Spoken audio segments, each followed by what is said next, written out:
Phil, the real Phil, all the way up in Alaska, having video problems today. Windows took a crap. We are not happy with Sony today. No, we're gonna not happy. blame it on Sony. You gonna blame it on Sony, or is that how we're gonna go? No. I feel my like ZVE 10 won't stay on.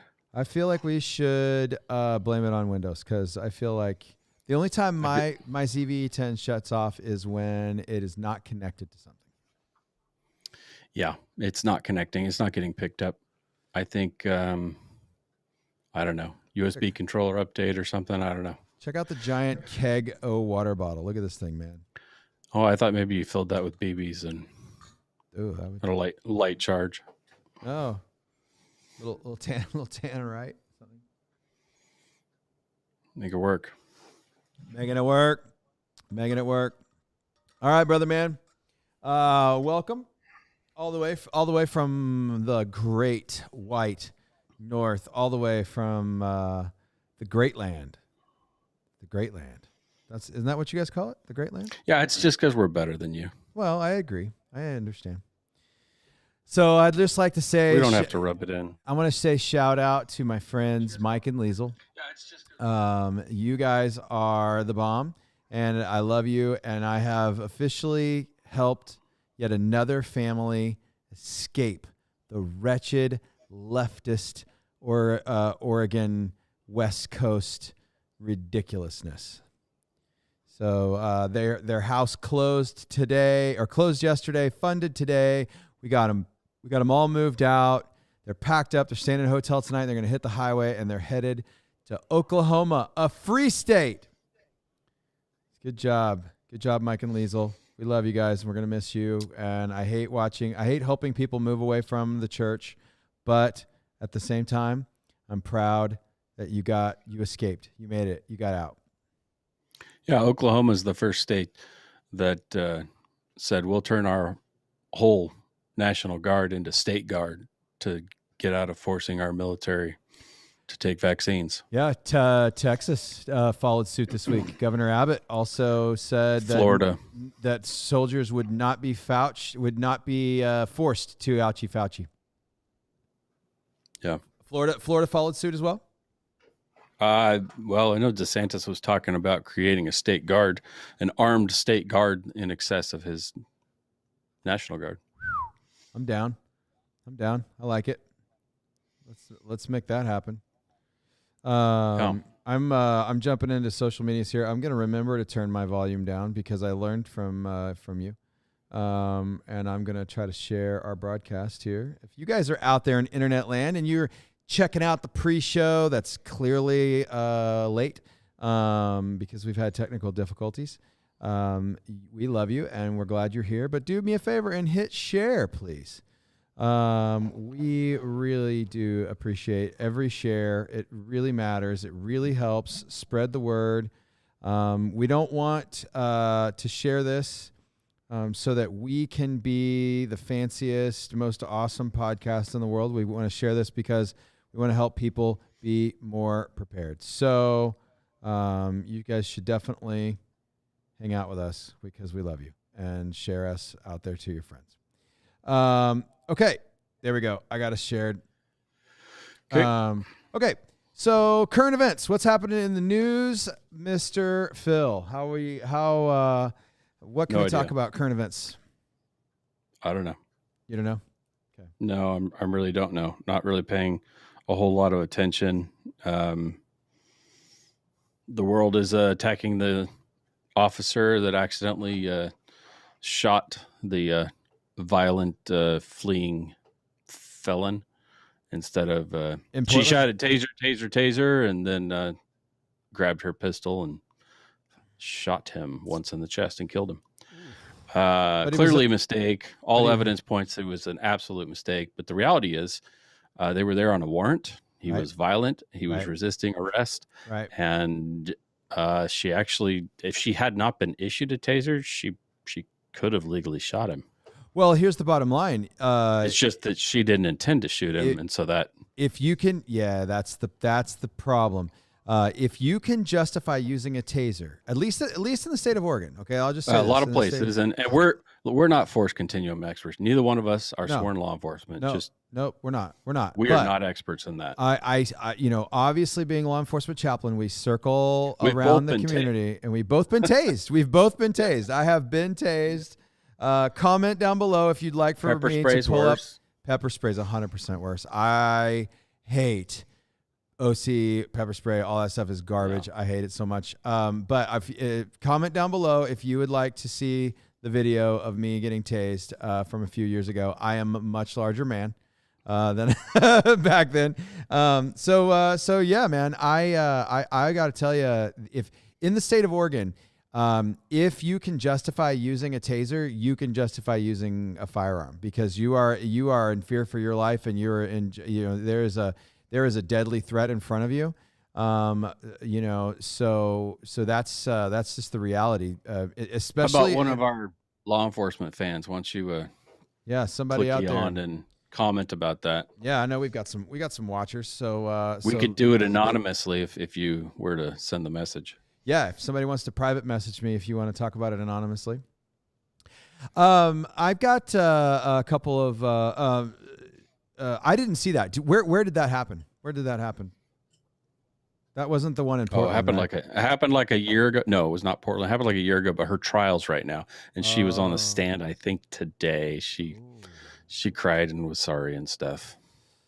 Okay, yeah. Her own actions have screwed her in the court of public opinion, and of course, because he was a young, violent black man with a criminal history, he has to be deified, right? He has to be appointed to sainthood as a martyr for the cause of violent criminals. I guess I don't 100%.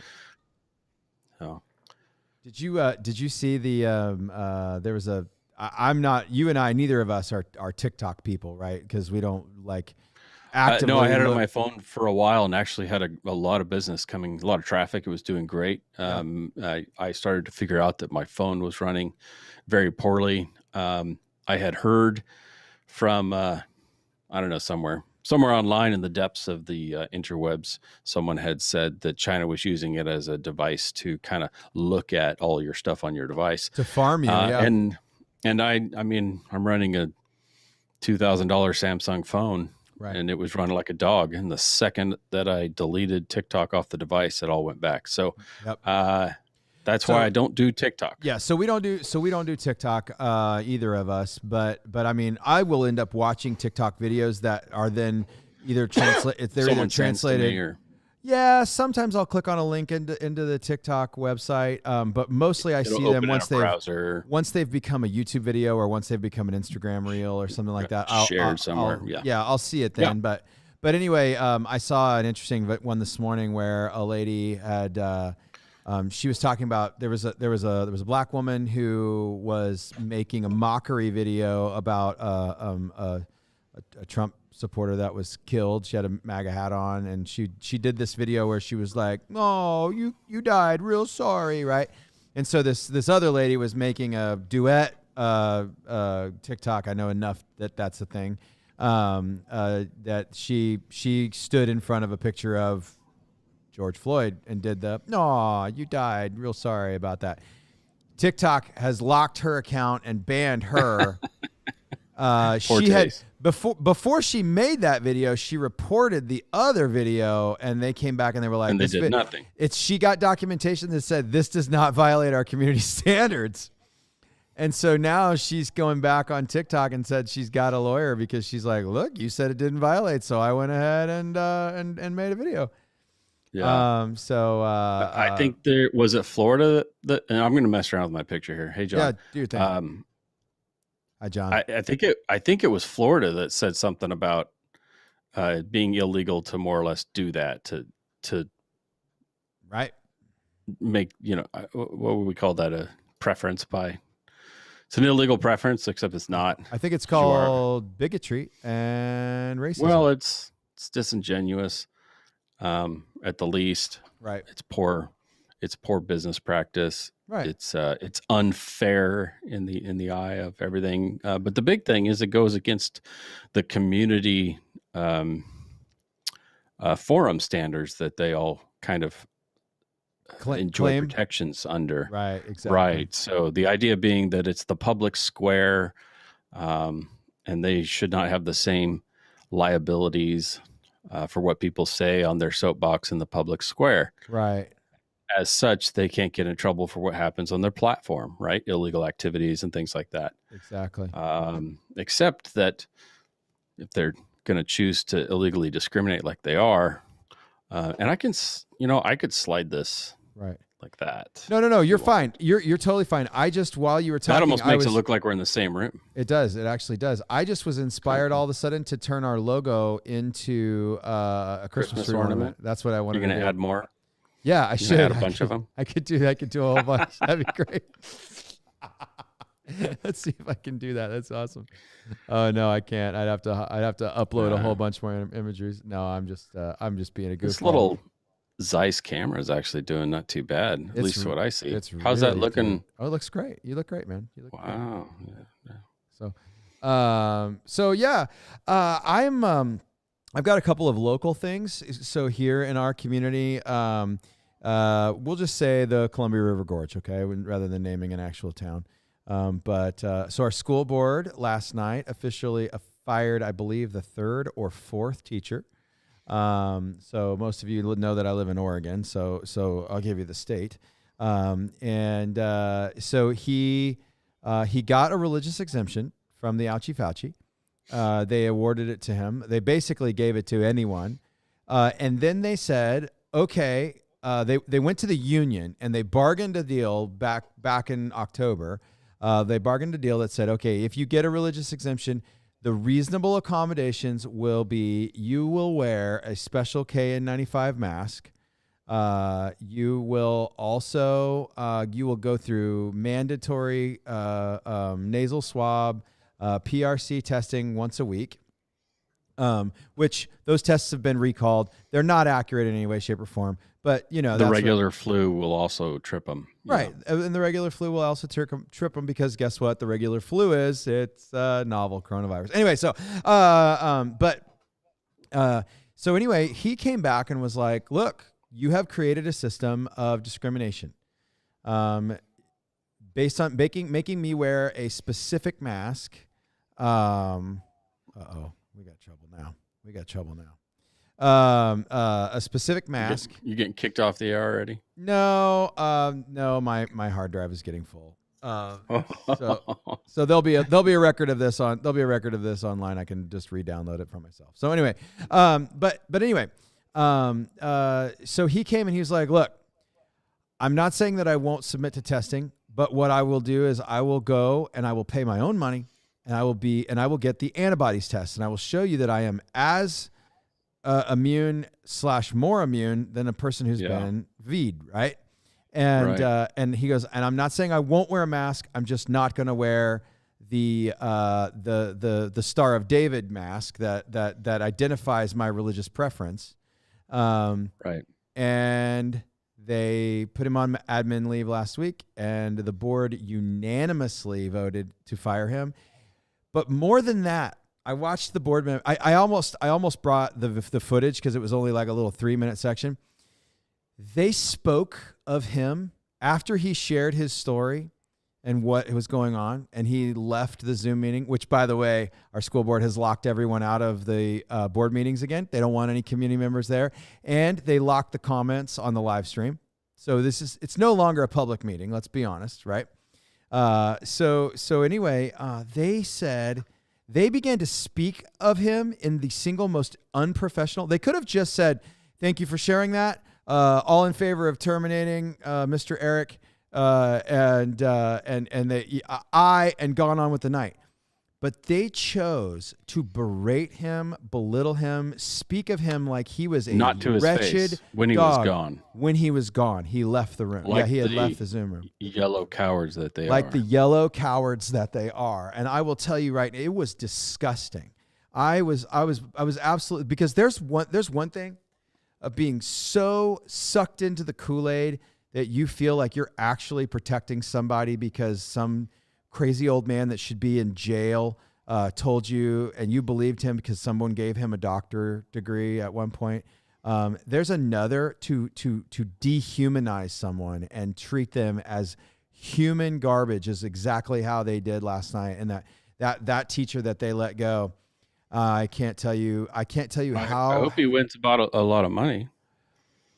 Yeah. I don't know if it'll happen in an Oregon court, though. I don't think it'll happen in an Oregon court. That's the problem.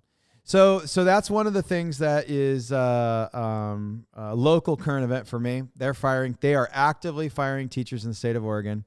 It's really horrible. So leave. Yeah, yep. As soon as God tells us to go, we will. As soon as God tells us to go. Right now, he's told us to stay, so we're staying till he tells us to go. But it's coming.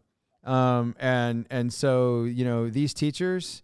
And then not to mention, I think I shared last week that they have announced that Oregon will be the next state to roll out a vaccine passport, and it is very, very likely that they're going to force kids to get V'd to go to school, and at that point, my wife will quit her job. She will not work for a school district that requires that.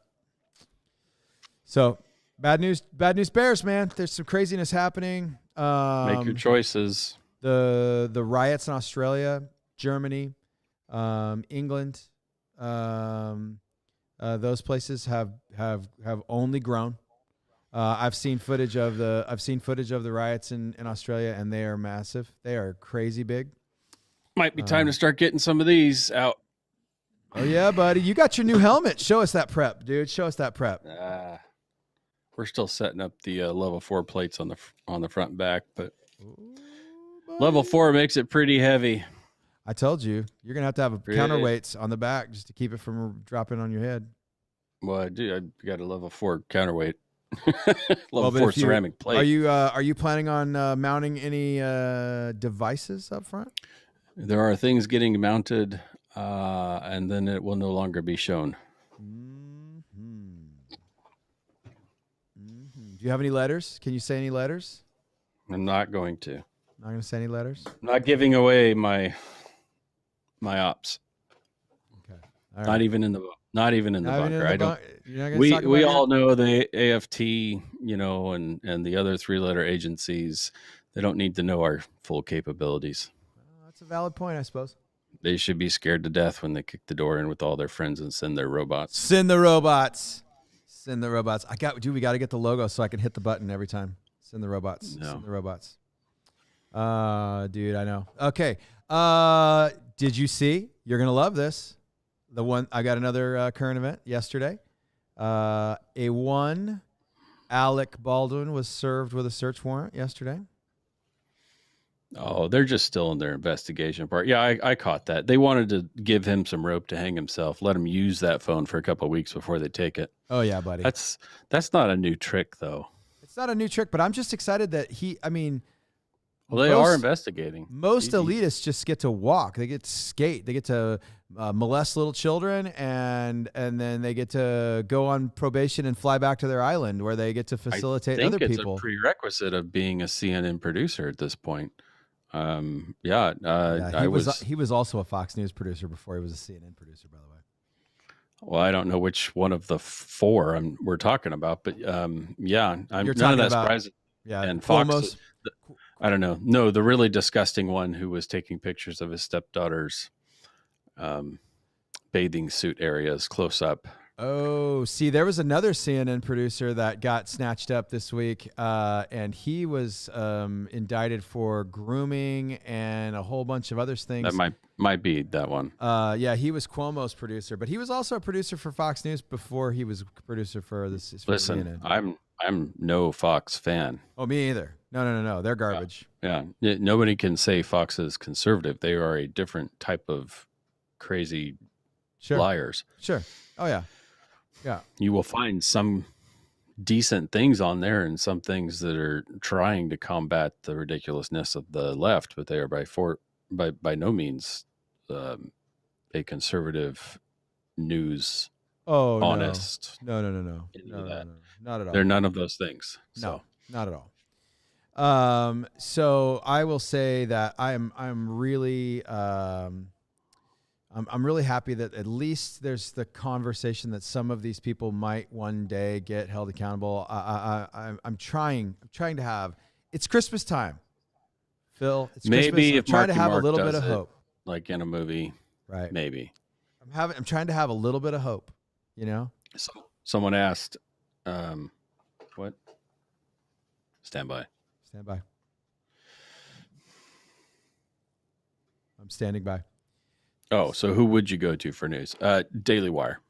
Daily Wire. Yeah, I like breaking points a lot too.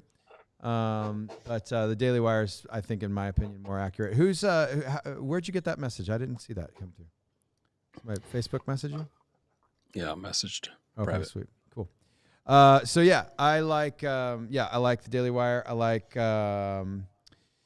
if you'd like a little more parody in your life, you want to smile a little bit more and laugh. Louder with Crowders usually touches the news pretty decently. I wouldn't call him news. He's entertainment. He's newstainment. He's newstainment. Because he's been sued so much, he actually does his research quite well.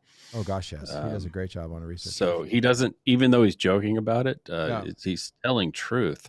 Right. It's frightening. It's frightening. It's true. I got to move my chair. Yeah, I heard he was suspended from YouTube for the rest of the year. Again? He's not allowed to post any more videos this year. That's awesome. Dude, that guy is such a whipping boy for the left. It's not even funny. I had to create an account on Rumble, like my third one, because I can never remember him.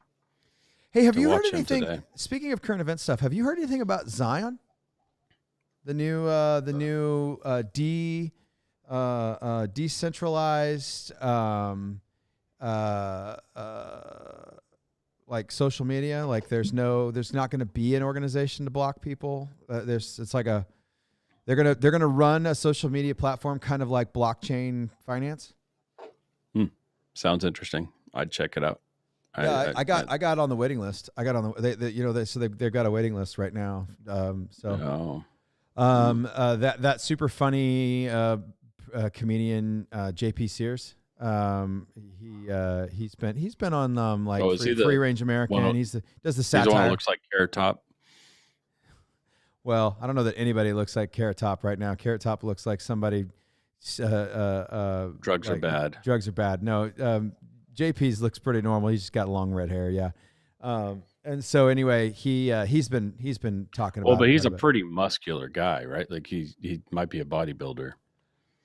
Yeah, he's a fitness dude. He's not like weird, like roided out like Carrot Top, but he's more like Eric. Yeah, he's more like Eric. He's like Eric. Yeah. Shout out Eric Larson. See, I was gonna say his last name. I'll shout him out. I don't care. He doesn't. He doesn't watch the show anyway, so it's okay. But no, honestly, I'm looking forward to seeing if that actually becomes a thing. We'll see whether the internet is still a thing when that thing becomes a thing.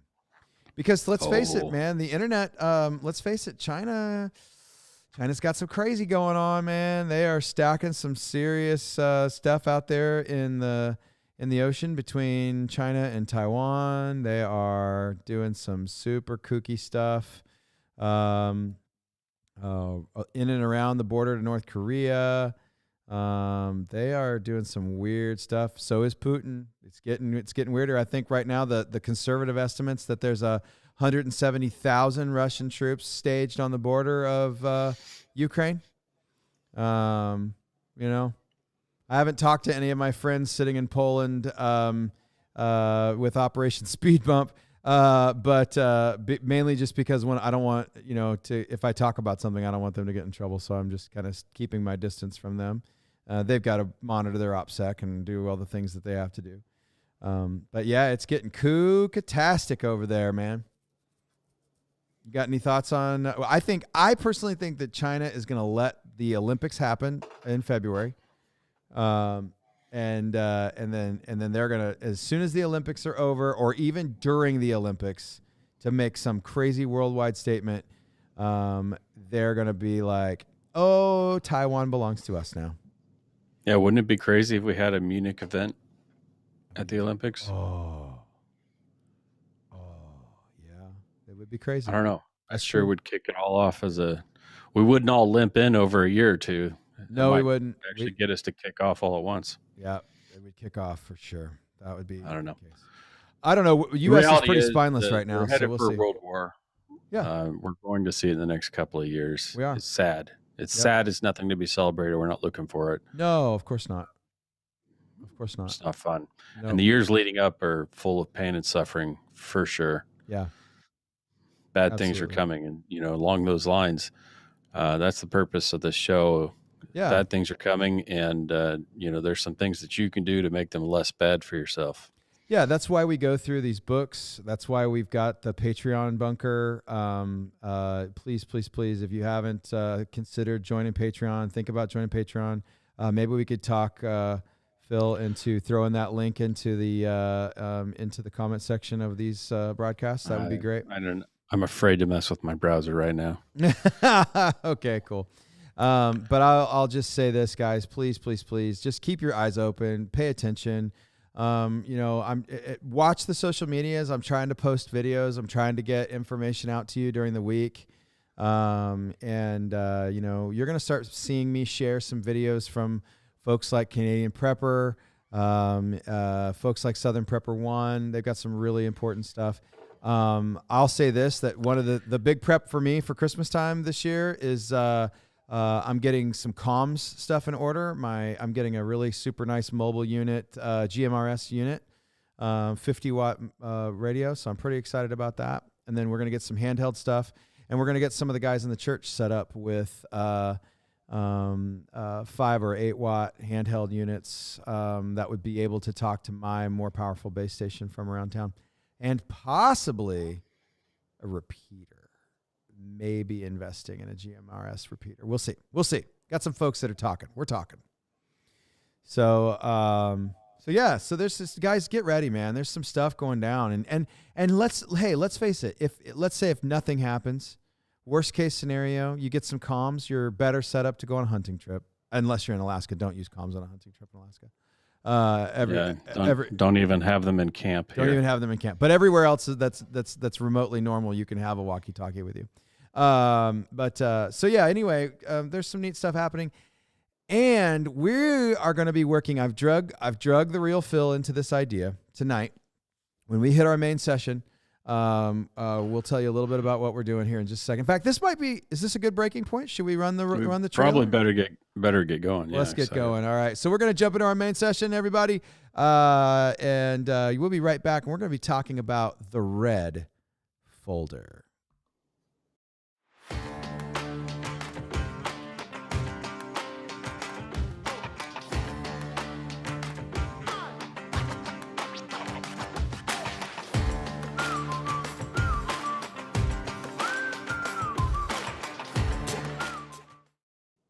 All right, dude, I am not tired of that intro. You did such a good job building that, man. Thanks so much.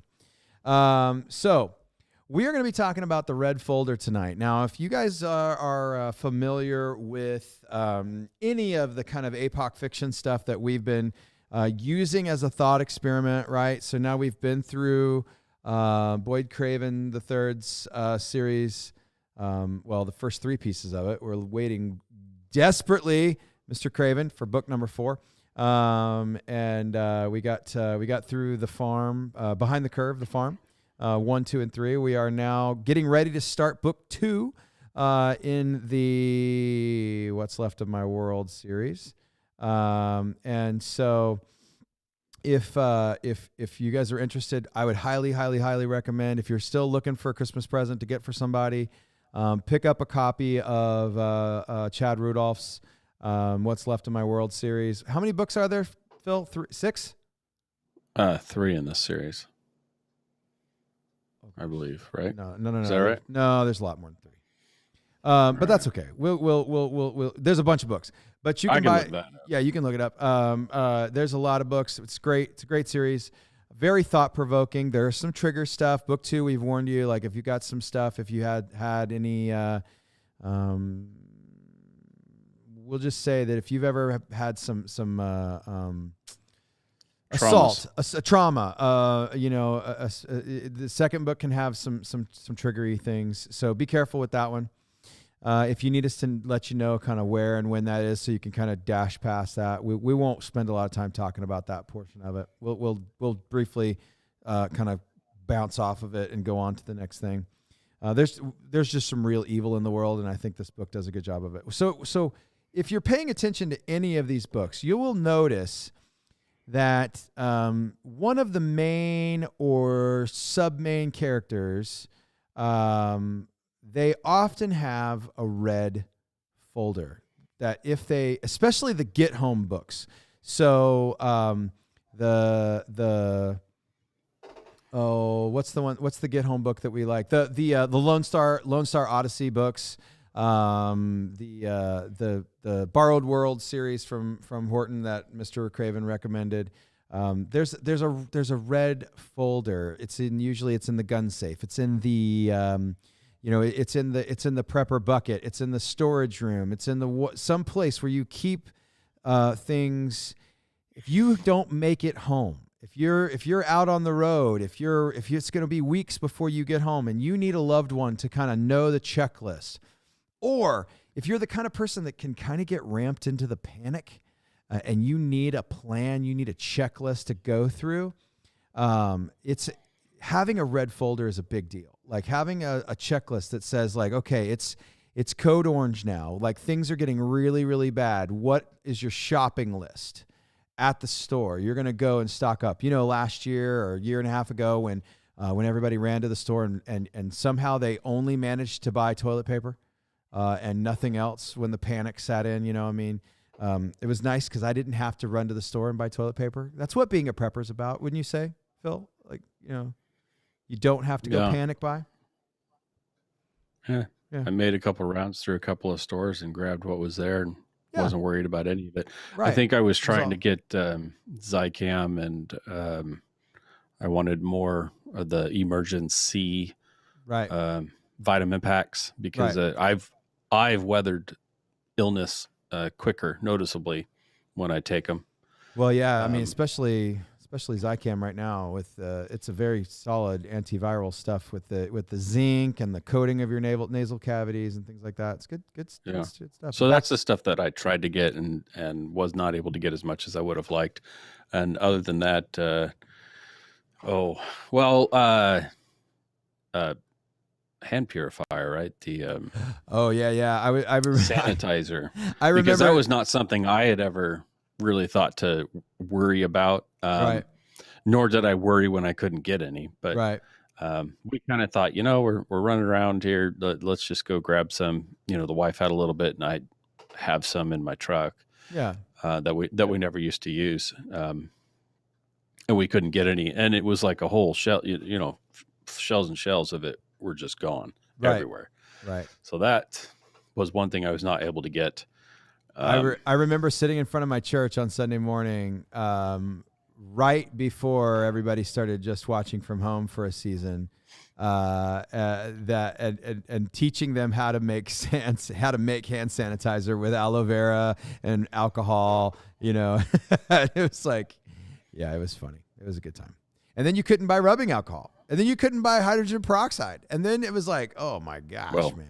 Those are things I had a lot of. Right. We usually keep like a year's worth of that stuff around for sure. I use peroxide for everything. Oh yeah. Peroxide's great. We use, my wife just screws a spray bottle on it and right. Yep.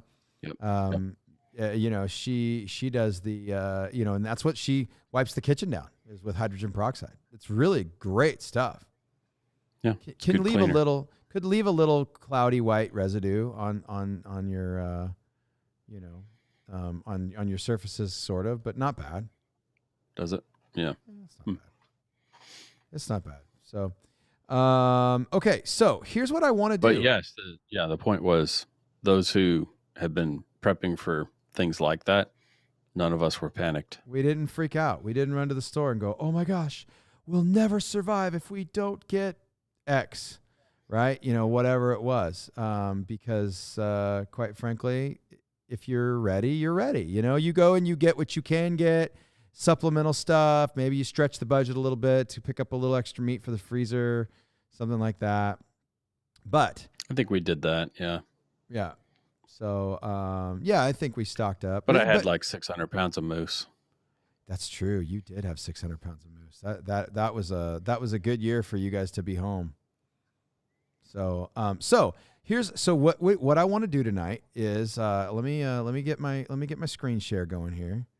And we're going to take some time and we're going to build we're going to start building a red folder. So, and you guys are going to bear with me and Phil's going to laugh at me because my spelling is terrible. So I'll have to like right click on the red lines and stuff like that. But, so we're going to get started. So we're going to begin, John, be careful, man. You're going to get us thrown out of here, man. What do you say? I'll let you read it. I'm not reading it out loud.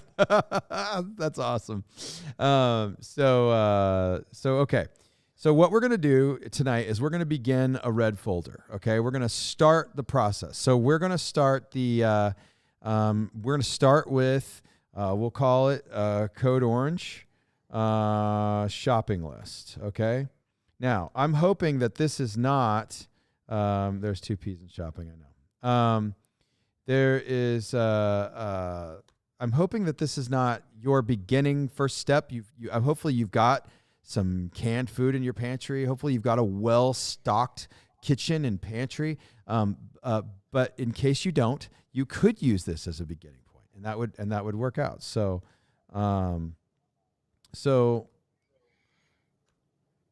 this is a Code Orange shopping list, and then we're going to do a little bit of prep work. Can we read that? Is that font too small online? Is that big enough? Let's make our font just a little bit bigger here. You still with me, Phil, or did you lose me? Yeah, I'm here. Okay. So we're gonna. In fact, actually, hold on. Let me see. Let me do this real quick. I think we can do some picture stuff. Maybe not. Let me see here. Here we go.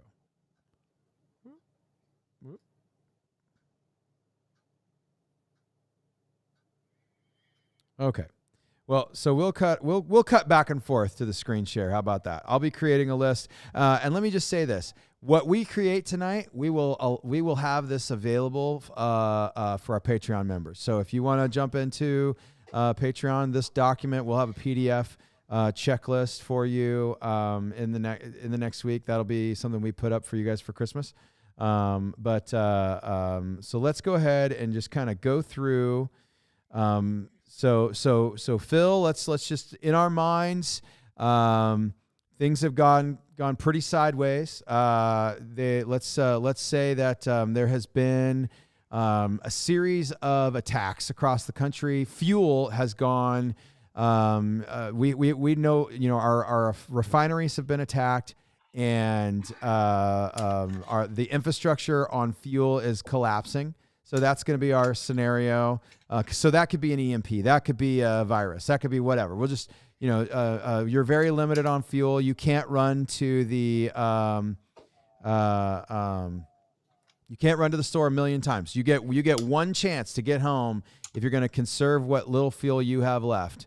So what are we going to be putting on our let's stock up list?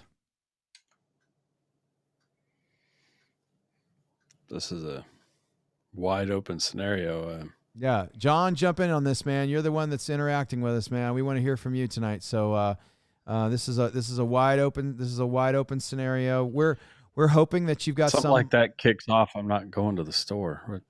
Okay, you're not because you're set. Don't be around people. Well, that is definitely going to. Yeah, that's definitely a big thing. But you and I, we don't have to go to the store because we have what we need to get by for a while. But this is for the person. Right, so who's the person? Yeah, this is for the person that's like maybe they're just getting started and they haven't developed that pantry yet. That's what kind of things can we help them, guide them, checklist that they can take this out. They can take their red folder to the store with them and go, we need to stock up on this stuff.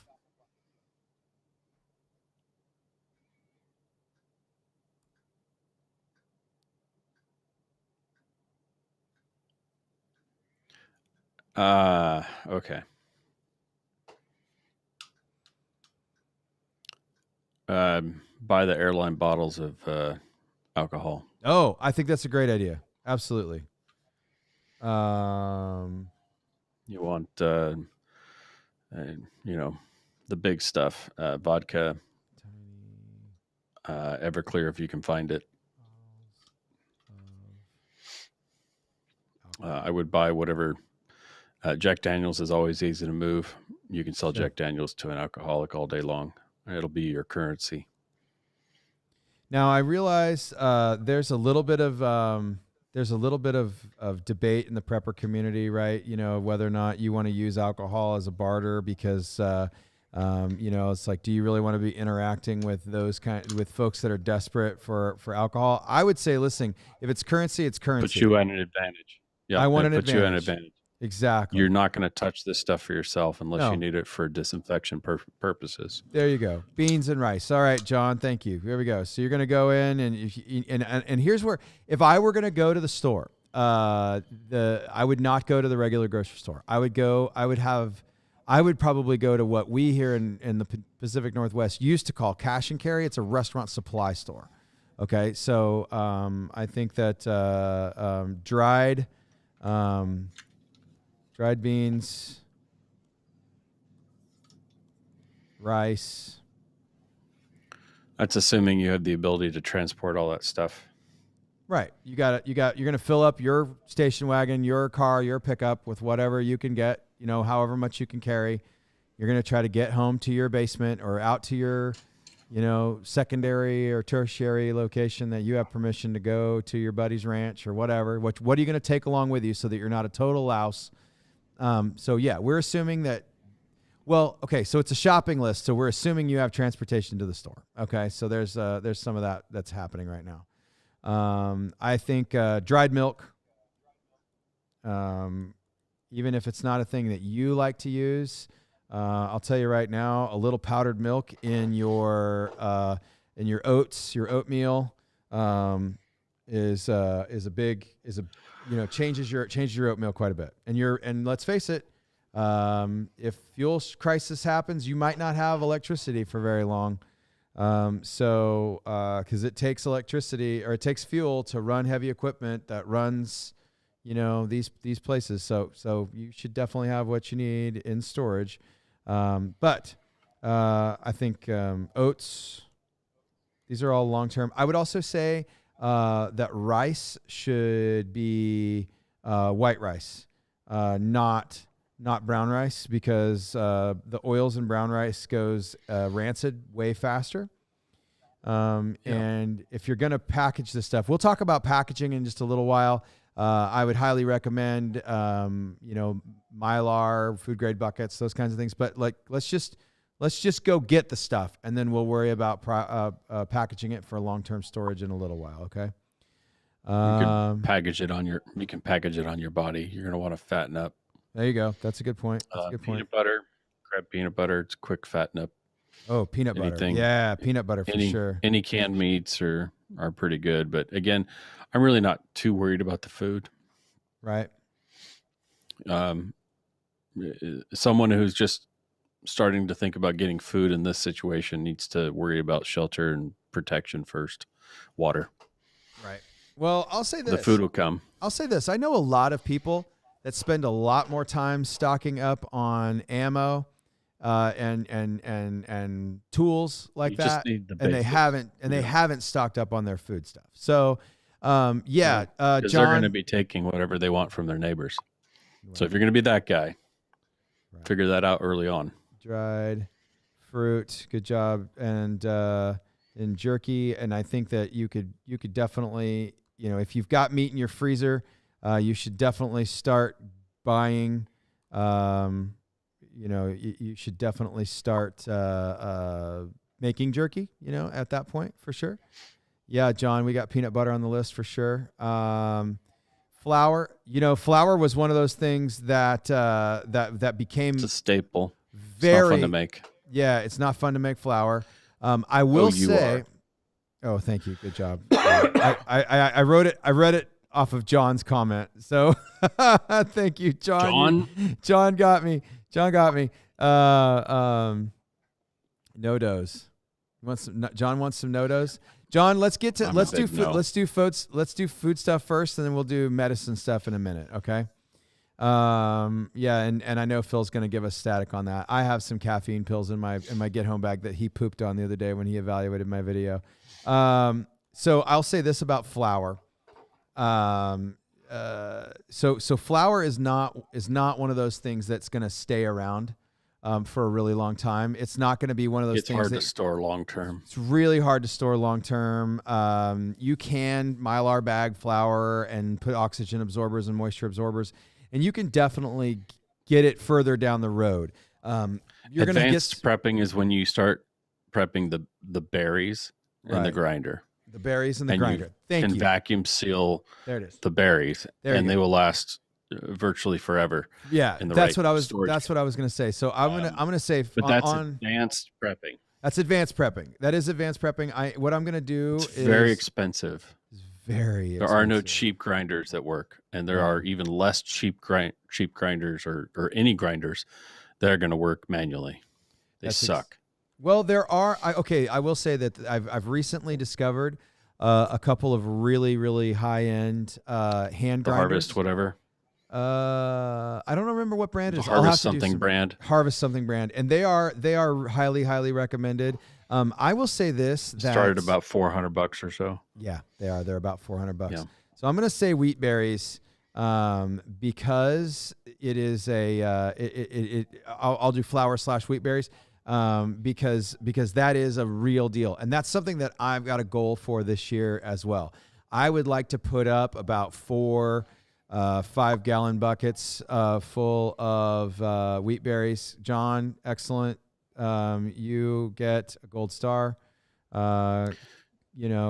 And I'm gonna break myself of a caffeine addiction immediately. And I'm probably not gonna drink the coffee. Coffee's gonna become currency. Yeah, I think that's a great idea. Actually, I totally agree. I will say this: just like wheat berries. If you're talking about long-term storage of coffee, you've got buy them green.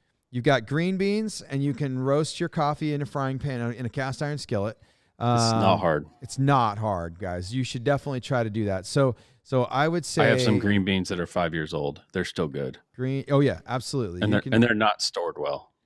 You can do green beans, but here's the deal. You got to have a supplier for green beans. You cannot just walk into Safeway or Kroger and get yourself green beans. And if you live in lower 48, they're much easier to find. Much easier to find. But I would also say this, the other option, and I think currency-wise, trading barter-wise, is going to be your freeze-dried. It's not as delicious. It's not as tasty, but I will say this, the Trader Joe's packets, I find are some of the best ones. Yeah, they've got little instant coffee with cream and sugar already mixed into them. I don't like instant coffee. I think it's bitter and funky. So where I would normally drink black coffee, a little cream and sugar does help instant coffee, in my opinion. I've had good instant coffee, but you really pay for it. Yeah. That's what's your recommendation? Rifle. Okay. Black Rifle. What's that? Well, Black Rifle makes some good instant coffee. Some of them, not all their blends are good. And then you have to decide that you want to pay over $1 for them. They're a little bit more expensive than the Starbucks ones. And I think the Starbucks ones they taste like Starbucks, so they're burnt nasty. But yeah, I agree. I'm not a Starbucks fan at all.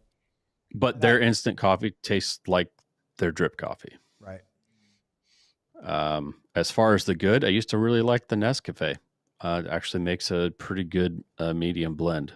It's been so long since I've had any. I don't remember what it's like. So I would have to. It's been about 15 years, but it used to be my hunting staple before they did instant packs, right? Individual packs. Yeah. John, you can make your own tea bags of coffee. Tea bags of coffee for sure. Yeah, you certainly can. and it works. Cheese. I like cheese. I think cheese is a good thing to stockpile if you've got refrigeration. I think that's a great way to go. Yeah, here's the deal on cheese: you need extra sharp, sharp or extra sharp. Right. Nothing mild. It needs to be kept below 50 degrees, Right. and as long as you don't open the package, 3 years or so, you can do on that. It very moisture free, no light at all, and a constant temperature.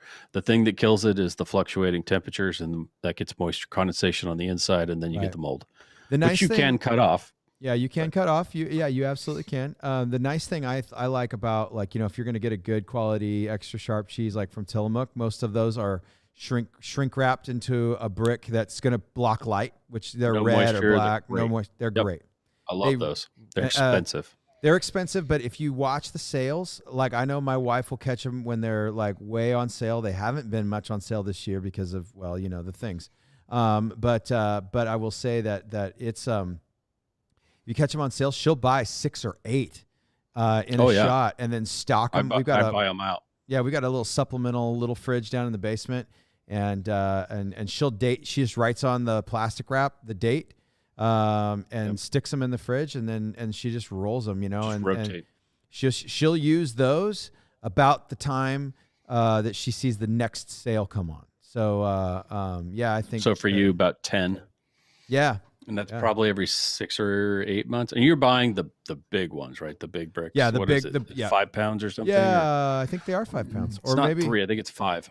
Yeah, the big ones. Yeah, they're really, really If they were 3, I'd believe you. But man, John, I'm loving your perspective here, brother. Salami's a great way to go. Salami's not bad. I think salami's pretty good. You know what's a really easy, cheap prep is you go to Walmart and you buy the summer sausage, Hillshire Farms, the stuff that comes in gift packs. Yeah. You can buy it in a large log, and they're like $5 or $6 in the huge ones. And those things also, if you look at the date, there's so much crap in them that they last for like forever. 6-7 years. Yeah, and 100%. They may realistically last 10 years. Just don't open them till you're ready. Same as the cheese. Store them right next to your cheese. Same environment. John, I'm going to put wine up in the alcohol section up here. I think wine is a good idea. I think John's messing with you. No, I think that's probably a good currency. Yeah, wine's something healthy to drink. It's relatively low alcohol. It can help your stomach, according to the Bible. It does smooth out some gut issues and helps you to digest if you're drinking a lot of cheese or eating a lot of cheese and meats that are highly processed. It helps you digest them. Let me say this about salami and summer sausage before we just dash completely past this. I will tell you that if you've gotten to the place where you've gotten deep into your preps, where the beans and rice live, I will tell you that chopping up a quarter chunk of summer sausage and making beans and rice, that would make it dynamically better. I mean, dynamically better. So that's our plans. Yeah, so I would say also in the realm of cooking, in the realm of staples, I always keep a pretty big bag of salt. I think salt is a huge... You want to buy things that you can't make and acquire locally. And for nearly every one of us, that's salt in this country. There's a few places where that's not true, but for most of us, salt. Right. I'm going to buy salt before I'm going to buy sugar, but you do need sugar. I'm going to buy salt before I buy flour, but you need flour. Right. Salt is probably number 1 on the list. And who cares about organic and fancy? Get some iodized and non-iodized. Just buy a crap ton of it. It's going to be how you preserve meat that you catch. That's exactly right. I totally agree. Now, I will say this. I don't disagree with you. I will say that the research I've recently done, because I'm working on a special project that you guys will hear all about in the weeks to come, is iodized salt actually keeps less long. The iodine shortens the lifespan of the salt, which I had no idea that you could shorten the lifespan of salt, but you need both because people don't realize how much iodine we get from our salt intake. And if you were to, unless you live near an ocean, getting that iodine is difficult in your diet. I think that if we're talking about I'm dashing through the store to just wipe out whatever I can get a hold of, John, I totally agree. Trail mix is a good one to throw in the bucket, throw in the basket. You know, these are things that you might not find this stuff, right? There might not be any jerky, but there might be summer sausage, or vice versa. There might not be any, At that point, you just take whatever's left. You just take whatever's left, find what you can find. And here's the other thing, guys, and I'm going to put this actually at the top of the list. I'm going to do this. I'm going to switch over to my camera, and I'm going to switch over to this. I'm going to go to my document, and I'm going to go right here. You better have, if you're going shopping when SHTF Bleach. happens, you better have cash. Okay? Because the likelihood that, if the power's out and you're trying to wipe out a grocery store, they aren't running your credit card. They're not running your debit card. You better have some cash money. And I think that during a collapse, the first couple of days, there are going to be people who are dumb enough to still take paper money. And I would say spend everything you can spend in that regard. But if you're going and have to get stuff, you better take some silver or gold. Better take some silver. Better take some precious metals. Better take a couple gallons of fuel that you want to trade off or something like that. But large crickets have lots of protein. John, you know what, man? You might be joking right now. They go well with wine. They go well. You might be joking right now, but I will tell you this. This is a funny story. A couple Christmases ago, we played a game in my church called Will It Mallow. Okay, and my wife made homemade marshmallows. By the way, if you've never had homemade marshmallows, you would be blown away at how much more amazing they are. I'm not a marshmallow guy unless they're being homemade. So what she did was she mixed a bunch of crazy stuff into marshmallows, and we decided whether it would be good or not, right? So she made some apple cider marshmallows, delicious, absolutely fantastic. I will tell you that tuna fish marshmallows, not so awesome. I don't recommend it. And then she, just to be super duper weird, there's a company in Portland that sells cricket protein. It is ground up powdered cricket. And I have a very large bag, Mylar bag of ground up cricket protein. So John, you might be kidding. And then you followed up your comment with large crickets can be purchased at a pet store. So I guess hey, you know what? If things get real bad, maybe we're grocery shopping at the pet store. That might be possible, right? We're going to go get some of those guinea pigs because from what I understand, they're pretty tasty. They don't seem big enough. Even rabbits are not big enough. But yeah, I would go grab rabbits at the pet store. My rabbits are big enough. I'd go grab rabbits at the pet store. That's a good idea. There you go. Rabbits at the pet store. That's a great idea. Rabbits. I'm going to put it on the list. Rabbits at the. It's one thing to store a bunch of food that's going to probably last, and then go through consumables. I'm thinking about buying things that can replenish renewable resources. Yeah. A gallon of bleach can make safe water for you and your family for hundreds and hundreds and hundreds of gallons. Yeah. Now bleach has a shelf life. So, if you're just buying regular Clorox, couple years. Actually, they say it degrades after about 12 months, but nothing scented. Scented. Scented. You'll freak right out if you try to make water with scented. One of the keys though, buy the smaller one.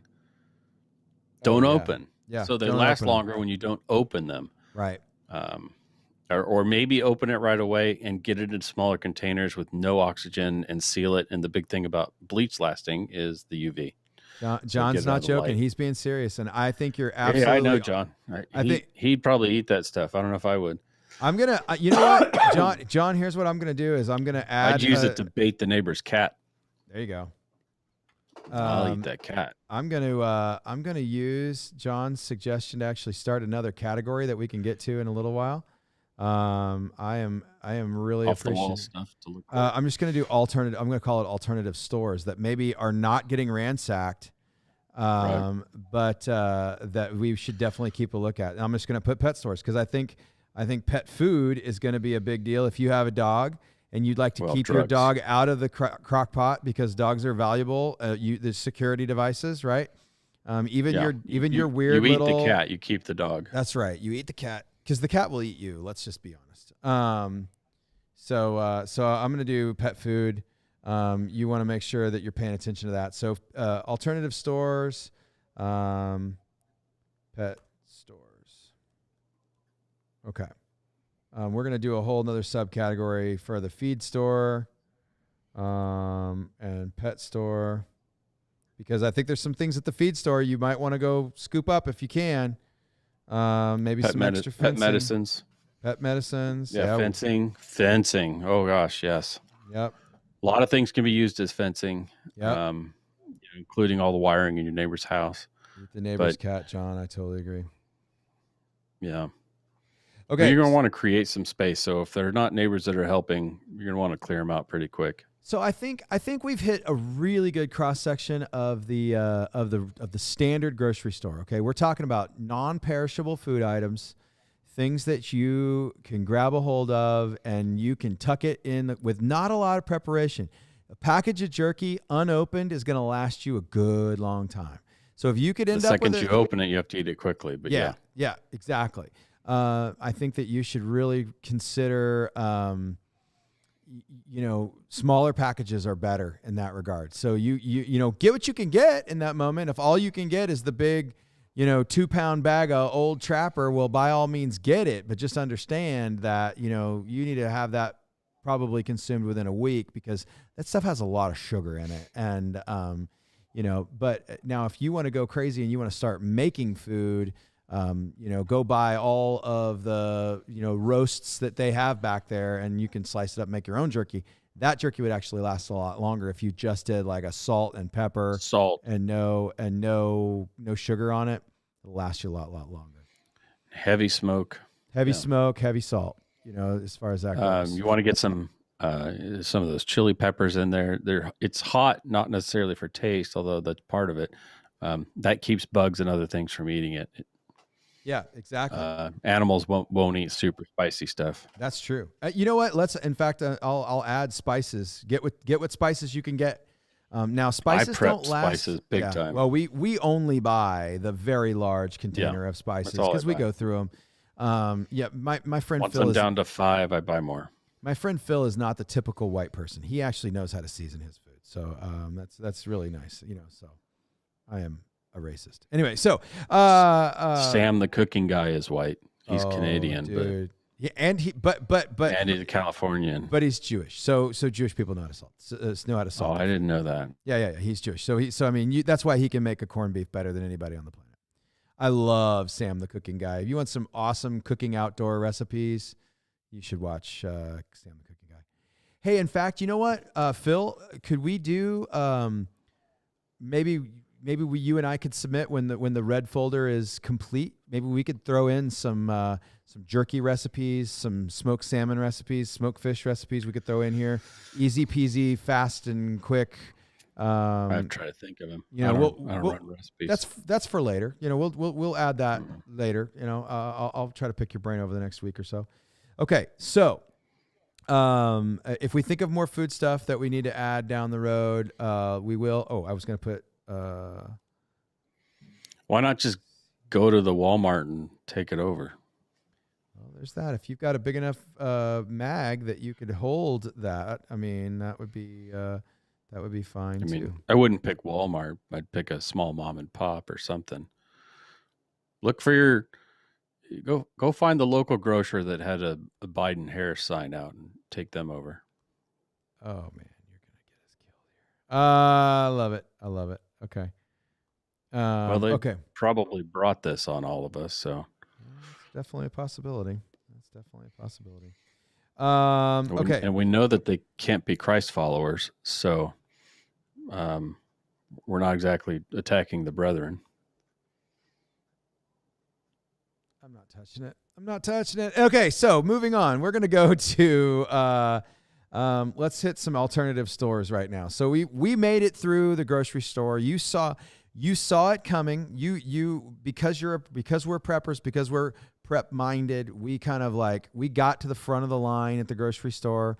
We got we took our family, if it was safe enough to take the family, so we could get as many carts as possible going. We got three carts of staples Really good stuff. And we got it out to the car. Now, I would say this is just going to be a sub reminder, and help me word this. Again, this is for the red folder. Okay. Let's say it like this. Okay. We're already on that screen. Good. Post security at car while loading and unloading. Well, hopefully you're not driving a car. You just back that pickup truck right into the loading bay. There you go. Go in from the back. Don't be in the front near the crazy. Oh, that's a really good idea, actually. I think we'll because put that. your car has security devices in it, right? And one of those should be a large flat bar for getting that rear door open. Park in rear of the store. Bribe. Just start handing your cash to the employees and grab it from the stock. Grab it from the stock. That's a really good idea, actually. When things go to crap. Whoops. Let me undo that. In the end, if in a week or two things get back to, some semblance of something and, the cops show up at your door, just give them money. Yep.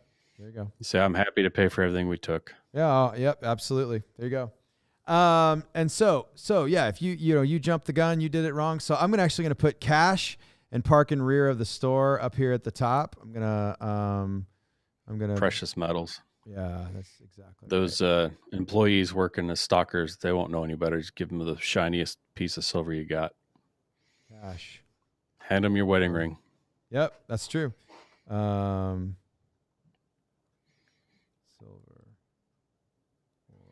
We all know you only paid a couple $100 for it. Silver or gold. Okay, cash or silver or gold. Well, for those who don't know, gold is worth infinitely more than silver. So try to pass the silver if you can. Right. Try to, at this point, you want to save your gold for, acquiring when property, you need it, hardware, those kinds of things. So, so sell them whatever they want. Give them your car. Tell them that you can have the car when you're done. That's true. Who cares? That's a good point. If you have a car, dump it. Keep your pickup. That's a really good point, actually. I don't disagree with you at all. If you got 2 cars, dump one. Okay. So what I would love now is we transition from the grocery store. Let's go ahead and hit up a couple of alternative stores. I think that where I live, veterinarian. Where I live, most of the feed stores also have sporting goods sections. Okay. I'm just going to tell you guys at this moment, if you think things are crazy at the grocery store, you might as well not even plan on heading to the gun counter. Like, don't think about that. Get a receipt. No, all the Biden voters nicely done. Yeah, that's awesome. All the John. Biden voters are going to be going straight for guns because they don't have any. I would say this: if you know a guy that runs a gun store, if you know a guy that runs the gun counter, and you're friends with them, and you know that they socked you back a little, maybe take the time to go by there. But I'm going to say this, at this point, you don't want to be at the gun store. You don't want to be around that. You don't want to be at the grocery store. You really don't want to be at the grocery store. But I'll just say, if you're at the feed store, we can always check. We can check for ammo. Okay. Because the most good feed stores that are worth shopping at, Coastal Farm, Orscheln. So we don't have that. I can't think of a single hardware feed store or anything in Alaska that would have guns or ammo. Oh, okay. Well, there you go then. But I know that I know that to be there. Right. I mean, Napa Auto, when I was growing up, had guns and ammo and groceries. It was actually really funny. A young boy in our community went on a trip with his grandma and grandpa. And they went to South Dakota, and he texted me a picture of the Napa Auto that they stopped in, and it was like belts, everything, hoses, and AR-15s. It was awesome. It was really. He was like, he sent me a picture. He was like, Send this to Pastor Kirk. Yeah, my He'll love hometown it. in Idaho had that when I was young. Yeah. Okay, so so at the feed store, I definitely want you guys. I think that we definitely need to pay real close attention to pet food. If you've got pets, get the pet food. I think that If you can, don't stress over it. They can eat what you can eat. that's Dogs. true too. That is true too. And dogs will do a better job of foraging than you too. So they're gonna Yeah, they'll be I'm able to. far more concerned about the pet medicines. Especially anything that can cross over. We can't talk about anything like that on YouTube, but Well, you I don't might. know enough to I know just what say to grab. let me just say this. I highly recommend have an aquarium, and make sure that you have plenty of fish antibiotics. I'll just say it that way. That your fish are very important members of your family. Do not leave them untreated. And I would make sure that you have plenty of fish antibiotics. Does that sound Not a good? bad plan. Yeah, it's not a bad plan. Well, I mean, aquariums, they help you de-stress. They help you, like connect to the ocean, and you could meditate and feel like that kind of stuff, Well, right? a large side aquarium can act as cover, and there's not a lot of cover in a house, but large body of water is actually a decent cover. Well, once, right? I mean, it's a good, Yeah. it's good, Well, hopefully it's you good only cover need it once. That's right. Hopefully. Yeah. I will say this, all joking aside, inside of the pet medical, I'm going to include a product that you guys want to take a look at. It's kind of expensive. Now I'm gonna skip on the name. It's a wound care. It's a wound treatment. It's a spray. You can get it. It's gel. Vetricin. It's called Vetricin. And let me tell you a little bit about Vetricin. It is. I'm gonna spell it wrong. I'm sorry. It's got some antiseptic and numbing properties, right? No numbing. You can get. There's a version of it that can get no lidocaine. Okay, I have something that has some lidocaine in it. Vetricin. I'm sure that I've spelled that wrong. We'll try to get it corrected before the list goes public to our Patreon members. But I would say this. I have a friend who lost a thumb in a roping accident a few years ago. You get that dally wrong and poop, pop goes your thumb. And so he lost his thumb in a roping accident, and it took almost a year for that wound to heal. And he was going to a very, very high end wound care clinic that was helping him try to get that the infection under control and all the stuff. Because how many of you know that like a horse and cattle arena, generally not the place you want to do an amputation as far as sterile environments, right? And so she was like, look, I can sell you this little bottle of wound care spray that your insurance won't pay for because it's like $500. Or you could go down to the feed store and buy a bottle of Vetricin because it's literally made in the same exact factory and put in a different bottle for your animals. So they and I will tell you that I have been using it for years. We keep a bottle in the bathroom. It works really, really well to help with jock itch, ringworm. It helps really great with foot fungus stuff. Anything that creates kind of a seeping kind of wound, and you really want to make sure that you get that stuff under control. Highly, highly, highly recommend Vetricin. I like the gel, the hydrogel. I'm gonna put that on the list. Vetricin hydrogel, because I feel like it sticks better. It doesn't just roll off of your wound. Although you can irrigate with super liquid, the liquidy Vetricin. So, just a fun fact, fun tip. So, Motrin socks. Oh, Motrin and socks. There you go. That would be back at the grocery store, right? We want to put painkillers and like. So let's do. I'm not bothering the grocery store. I'm going straight to the pharmacy. There you go.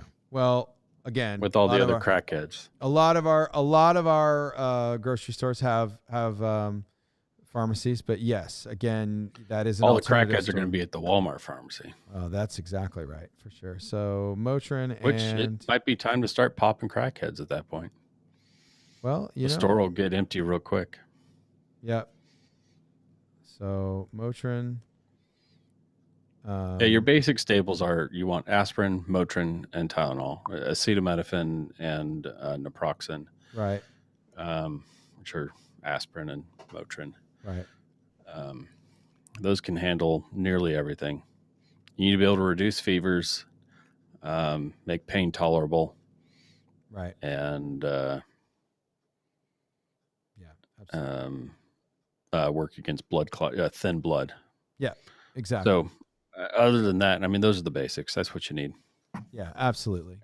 And, and again, maybe folks are going to use this list and they're not just going to bust out the red folder and go, oh my gosh, we got to go right now. Maybe they're going to use this to actually stock their pantry. And I will just say that this stuff, Costco is your friend. Go get those nice big bottles of acetaminophen, those nice big bottles. You get a 2-pack of bottles from Costco if you've got one near you.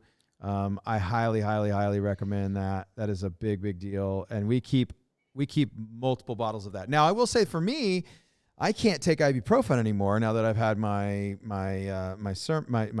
stomach surgery. Now that your stomach's the size of the pill. Now that my stomach is the size of the pill, but also because ibuprofen helps with inflammation at the joint and muscle level. It causes inflammation in your stomach area. And so if you've got... It's really hard on the liver. So if you've got a big incision running down one side of your stomach, then you should not take ibuprofen. But I can still take acetaminophen. I've got a couple of prescription level anti-inflammatories that are safe for me that my doctor allows me to keep stocked in the house. So they're not opioids, so he lets me keep them around. Let's see. Make sure you have large fish in your aquarium that you can eat. That's a good idea, John. I like that. I actually want next summer. My plan is to start dabbling in building some aquaponics systems. So I would love to make that happen. But I will say that when I was a kid, my dad had a big, gigantic aquarium that we had a red-tailed catfish from the Amazon River, and that thing was stupid huge, and we could have absolutely eat that thing, and it would have been great. Okay, so alternative stores, feed store, pet food, pet medicine, Vetricin hydrogel. I'm going to put an asterisk by the pet medicine. We'll add some notation when we're not on YouTube about maybe certain products that cross over between, different species, right? We'll say that. Well, if you're attending the right medical doctor right now, if your family doc that you're going to is right-minded and you've done your due diligence in choosing the proper one, they'll help you with these stock ups. They will. Because they are allowed to let you have medicines on hand for 3 to 6 months, especially if you have potential vacations coming or whatever. It's not against the law. Yep. And they can also advise you as to what's a good idea and what's not a good idea, far better than YouTube and Facebook and us. Absolutely. Absolutely. And I will say this, I happen to have a really good friend who was recently terminated from his hospital because he wouldn't take the ouchie Fauci.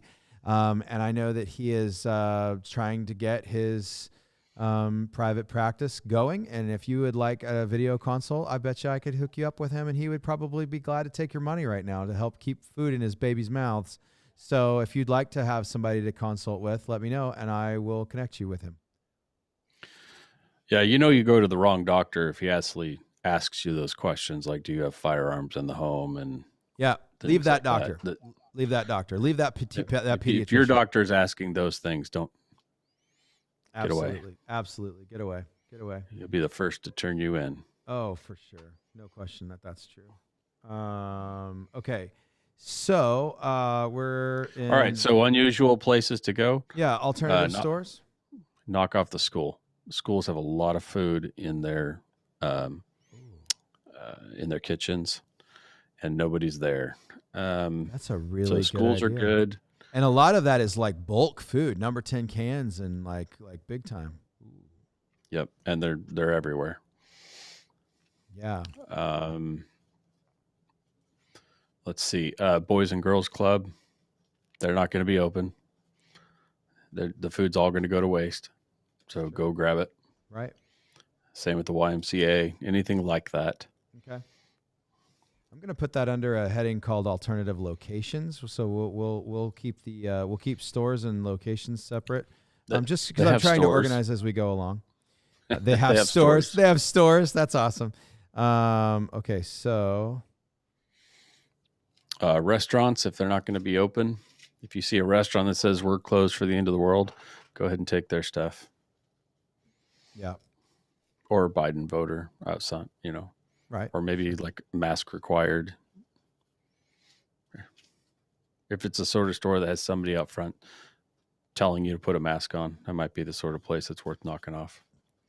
Or if it, if they actually enforce a vaccine mandate and anybody asking for a vaccine passport, they're fair game for sure. I don't disagree. Okay. Well, I'm not going to find anything like that where I live. Let's go back to the feed store here and try to stay somewhat organized in our brains. I said check for ammo. I added that. Let's also add fencing. We briefly said that. So yeah, fencing's a very useful tool for lots of things. But you can get fencing. You just need wire. Right. You can get wire from anywhere. Sure. Lots of places. Lots and lots of places. Sure. That's exactly right. I mean, if you and one of the things that Southern Prepper 1 has been talking about on his YouTube channel for the last 6 months is like, if you're not stocking up on fencing, like if you're not spent, like once a quarter, go buy a roll of barbed wire and stick it behind the shop, you're probably screwing up a little bit. Yeah. I wouldn't disagree. I don't know. The last time I went to look for that stuff, the cost was such that. Oh, it's silly expensive. There's no getting around it. It's bad. I couldn't bear it. Yeah, it's bad. It's super bad. And right now we're pretending like we're buying all of this, right? We're pretending like we're actually buying all of this. Oh, were we? Yeah, we're pretending. Okay. We're pretending. Let's see here. So what else can we find at the feed store? John, anything at the feed store that you feel like we can't live without? Hopefully you've got all your tools. Listen, hopefully you've got a good toolkit. Hopefully you've got a good chainsaw. Hopefully you've got a good crowbar, a good tamping rod, a good, those things that you've got, those things in your better buy hand tools. Hand tools. I'll add hand tools. Anything. Better buy hand tools, including hand saws. And, if you can't make firewood by hand without a chainsaw, you're going to be in trouble.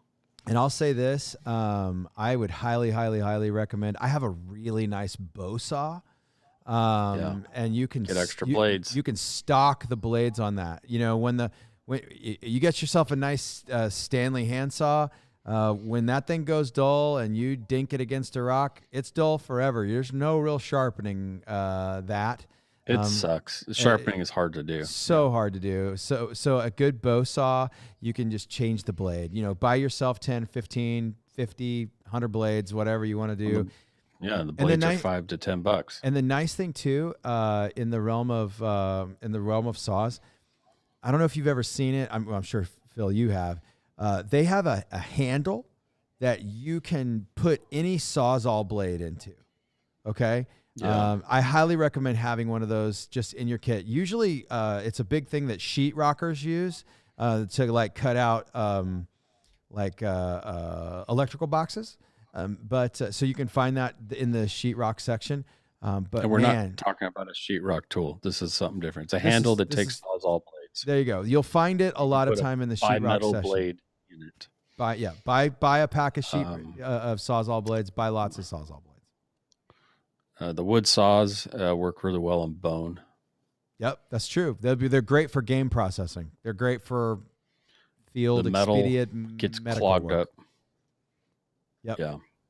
Yeah, the metal cutting blades, you need some. Keep some around, but they're not going to be used for cutting up like a pig or a cow or your neighbor. But your landscaping blades that you can buy for your Sawzall for pruning. Yeah. Those work really good on bone. Those are super great. So, But again, you're not going to be running a Sawzall for very long. You need manual ways to operate these tools, and a generator is okay, but yeah. Sort and here's the nice thing about the feed store. Most feed stores have a tool section, so if you can keep your feed stores stuff, have that. Yeah, my feed stores have like my coastal farm has an extensive tool section, probably as much of their tool section as I would get at Home Depot. And I'll say this, like if you can limit the amount of stops that you're going to make, I would highly recommend just go to as few places as you can. Now I think that we could justify a stop at the building store. If you haven't stocked up on a handful of sheets of plywood, we'll get to that in a second. But I think ultimately that's something I hope you have in your preps. I've got a couple of sheets of plywood that just sit next to my shed out of the rain, got a couple at the church, that are not just getting out, keep them neat and tidy. You want to make them last a really long time, put some paint on them, seal them up real good. And then you can close up a window, but we're going to get to the kind of like the security and board up the house stuff, maybe later or maybe on another episode. But Sawzall blades, hand tools, that stuff, I can get all of that at the feed store. I don't have to make another stop.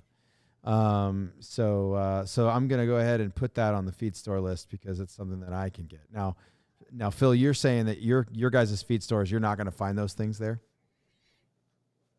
No. Okay. We don't have a lot of feed stores to begin with. Yeah, I imagine you don't, do you? You don't have a whole lot of animals that need feed, right? I mean, it's hard to grow cows and chickens and stuff. We have a healthy community of those things, but up here you can buy your chicken feed at Walmart and Safeway. Well, maybe not Safeway anymore, but back when it was still cars and before Safeway bought it. Just like how we used to actually have Alaskan outdoor things at our outdoor stores, but now they're all owned by Canadians and Bass Pro, so they don't really have any useful things anymore.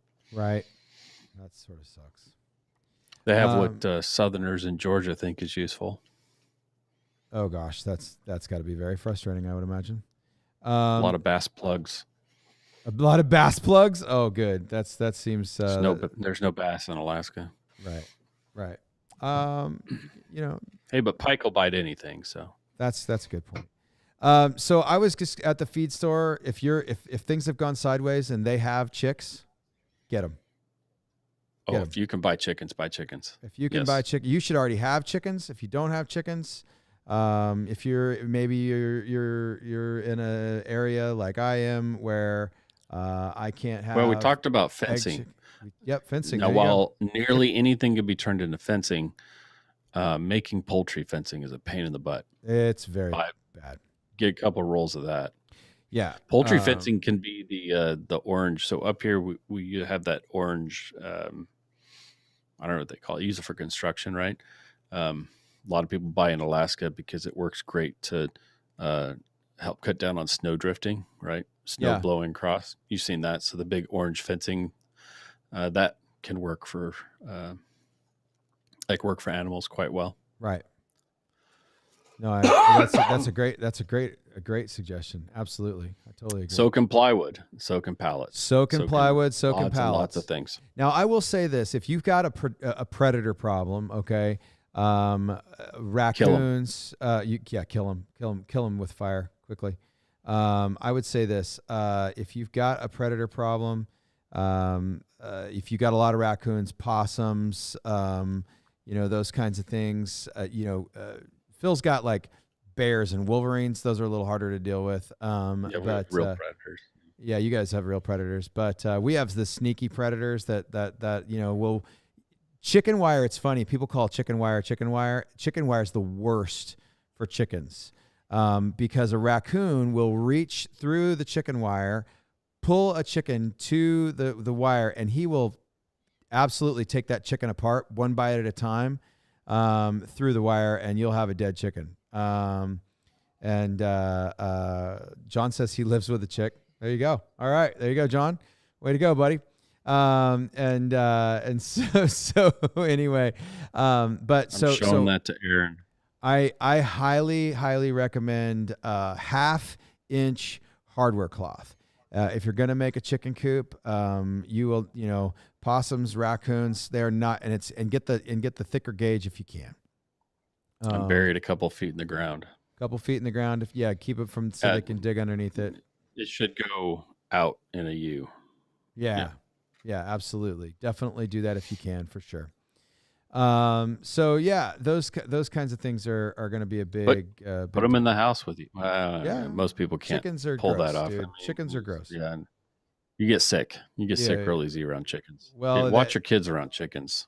Yeah, salmonella is a thing, guys, and that's the wash chicken. Their hands. Yep. It's now step in the coop, come in the house. Oof. In the context of washing the hands, don't wash your eggs. Because if you don't wash your eggs, then you don't have to refrigerate them.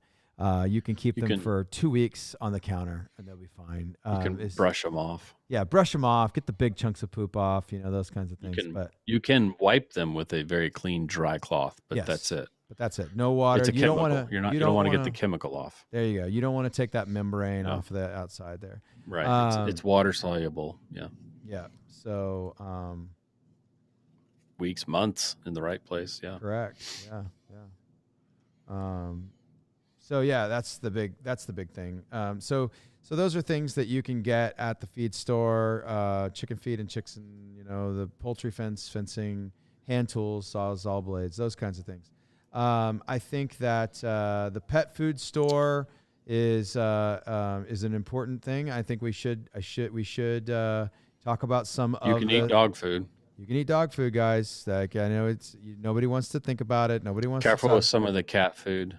Cat food can get funky. Let me think. Other stuff. You can't eat every animal's food. Right.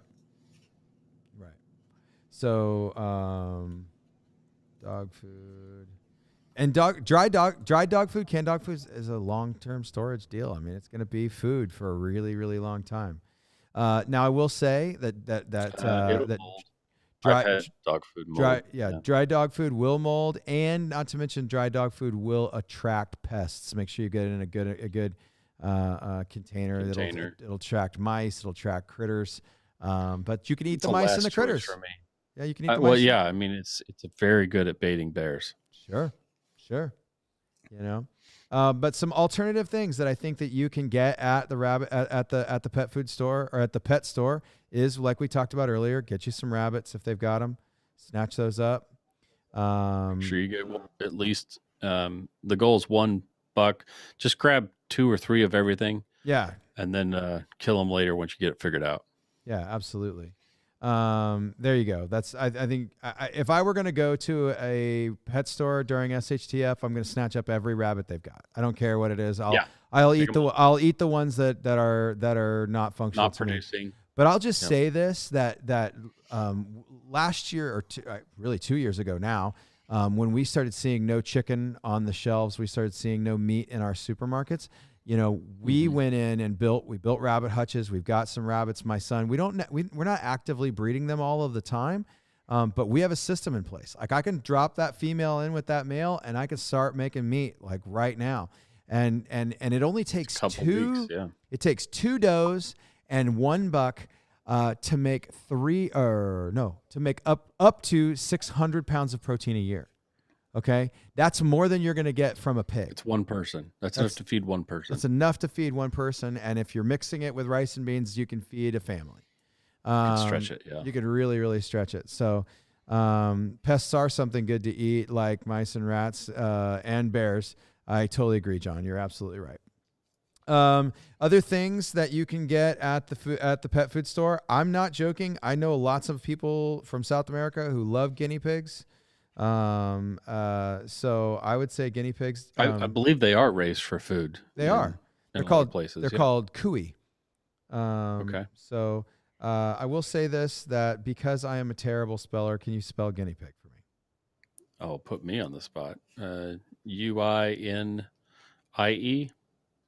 How's that look? Nope. But that's okay. Maybe we can get right. Is that right? Guyana? No. No, that's like an African country. Or a cute little kid. G-pigs. G-pigs is what we're going to call them tonight. We will correct that on the final copy.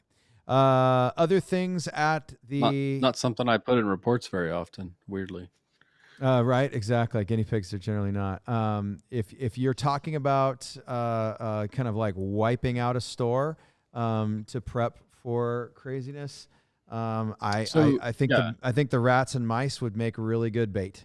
So if you can scoop them all up, why not? But you got to take care of them. I say why introduce pests, but I don't know. I don't like rodents. I like to avoid rodents as much as possible. I agree. I don't really need to put them on the list to make me happy. John, I totally agree. Rabbits have 2 placentas and can be pregnant one right after another. Right now, when we breed our rabbits, we breed and then we wait until their Kindle is completely weaned and harvested before we breed them again.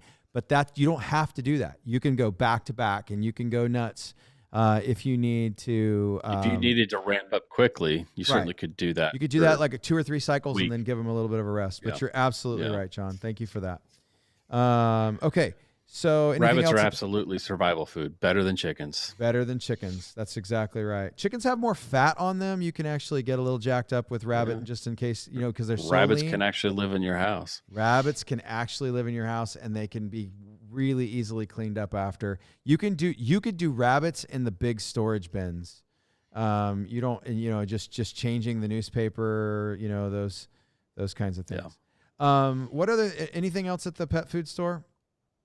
I don't know. I haven't been to those very often. So I don't fret about feeding your dog and things like that. Right. They can eat what you can eat. So, and I'll tell you what, my dog goes bananas for, the offals that you butcher out of animals, so like, when you butcher out a deer, when you butcher out a rabbit, they'll eat the entrails and they'll be thrilled to have it. So don't let that stuff go to waste. That stuff can be really pet good food. Fish bait. Really good fish bait. Absolutely, really good fish bait. Entrails are excellent fish bait. Okay, any other alternative stores? John, Phil, any other stores that we need to be thinking about? If we're staring down the barrel of a collapse. Again, you want tools things that you can't make. Yeah. Yourself. So we're gonna go full on hardware. 4-foot pry bars. Right. 4-foot pry bars, flat bars, long, things to create leverage. Correct. I agree. Slow down for me. They're used for construction. They're used for destruction. They're used as weapons. They're used as tools.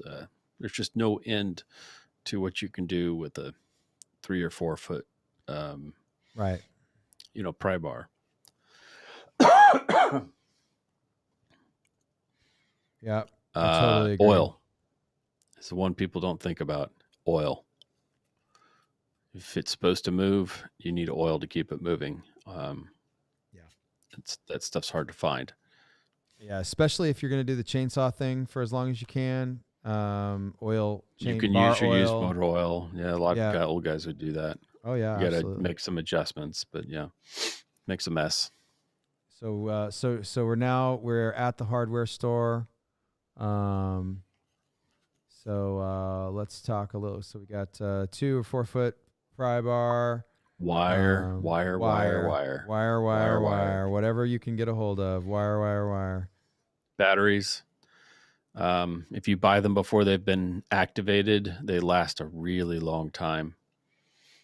Yeah, I agree. I was actually just pricing out lots of places to get. I buy lead acid, and don't insert the acid. Don't activate it. Right. Yeah, you're talking about like the lawnmower batteries and the motorcycle batteries and stuff like whatever you can get. I buy them all. They're so useful for so many things. So many things. And you're going to find cheap, crappy solar panels you're going to get there. Your RV battery chargers. You're at Harbor Freight then, man, for sure. Getting those RV trickle if you can get a Harbor Freight, just take that store. Yeah. Things that are going to wear out. Again, yeah, grease. Just get a white lithium grease. It'll work for everything. Jeez. Or anything green, marine grade, Lucas, get the red stuff or the green stuff. You use it for everything. You use it. There's just nothing you can't use it for. But the white lithium is somewhat food safe. That's true. You can use that on your mixers and your grinders and things like that. You're going to be trying to grind your fancy wheat berries. That's right, man. Gotta get my wheat berries. I am. That is a goal for this year.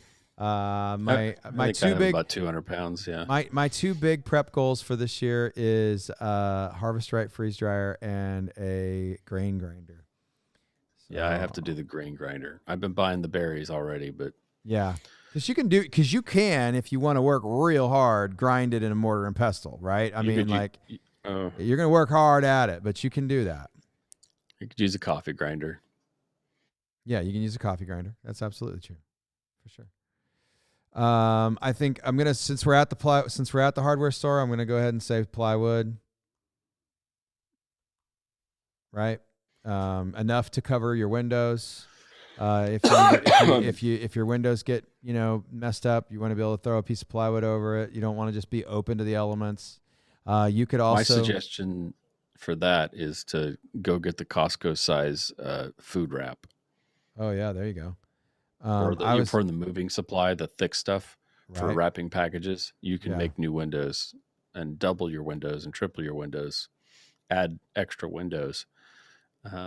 Right, black plastic's good. If you want light, you want to do light discipline inside of your home. You don't want people to see that you have candles. Ooh, candles.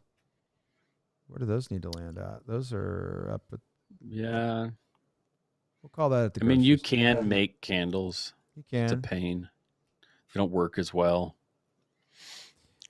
I stockpile and I buy every few months. I buy a case of the UNCO, the UCO or the UCO. Those candles are the bomb, man. They say the beeswax ones. Yeah, the beeswax ones are like 10 or 12 hour candles. They're twice as much, yeah. And they're twice as much. Now, I will say that I only have probably one case of the beeswax because generally when I'm buying them, I don't have a lot of extra cash. I'll just buy whatever I can buy. Yeah. Oh, John, thank you. That's a great suggestion. I'm going to put candles right here, and then I'm going to do yours. Bug spray. Surely, John. Bug spray is one thing, but you can actually get the candles that have the citronella in them. Yeah, you certainly can. Absolutely. In Alaska, that's a very important thing. Every person in your family should have at least 2 head nets. I think at the hardware store, buddy heater. I think having one, if you can have it, I think it's a great way to go. If you can get one, get it. Propane's going to be pretty limited, but if you can stockpile it, the nice thing about propane is it doesn't go bad. Yeah, that's true. It doesn't go bad. That's what I'm going to power my generator in 2 years from now or 5 years from now. Right. I was actually really bummed. I was super bummed today because I was helping my friends get out of Oregon and they were moving to Oklahoma.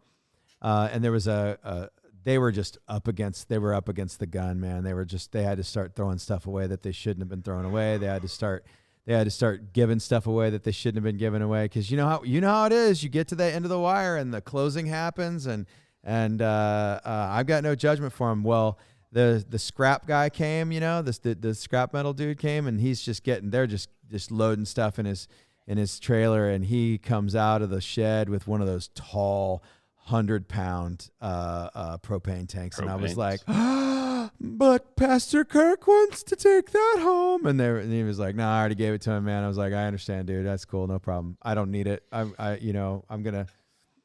don't have one of those right now because I'm not the last time I was in a more permanent location, I had 2 of them that were full. Those were my preps. Yeah. Yeah.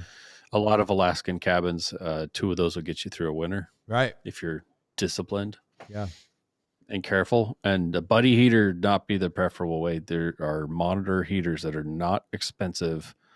It's a very efficient way to heat with propane if you have to use propane. Right. Try to get a better heater.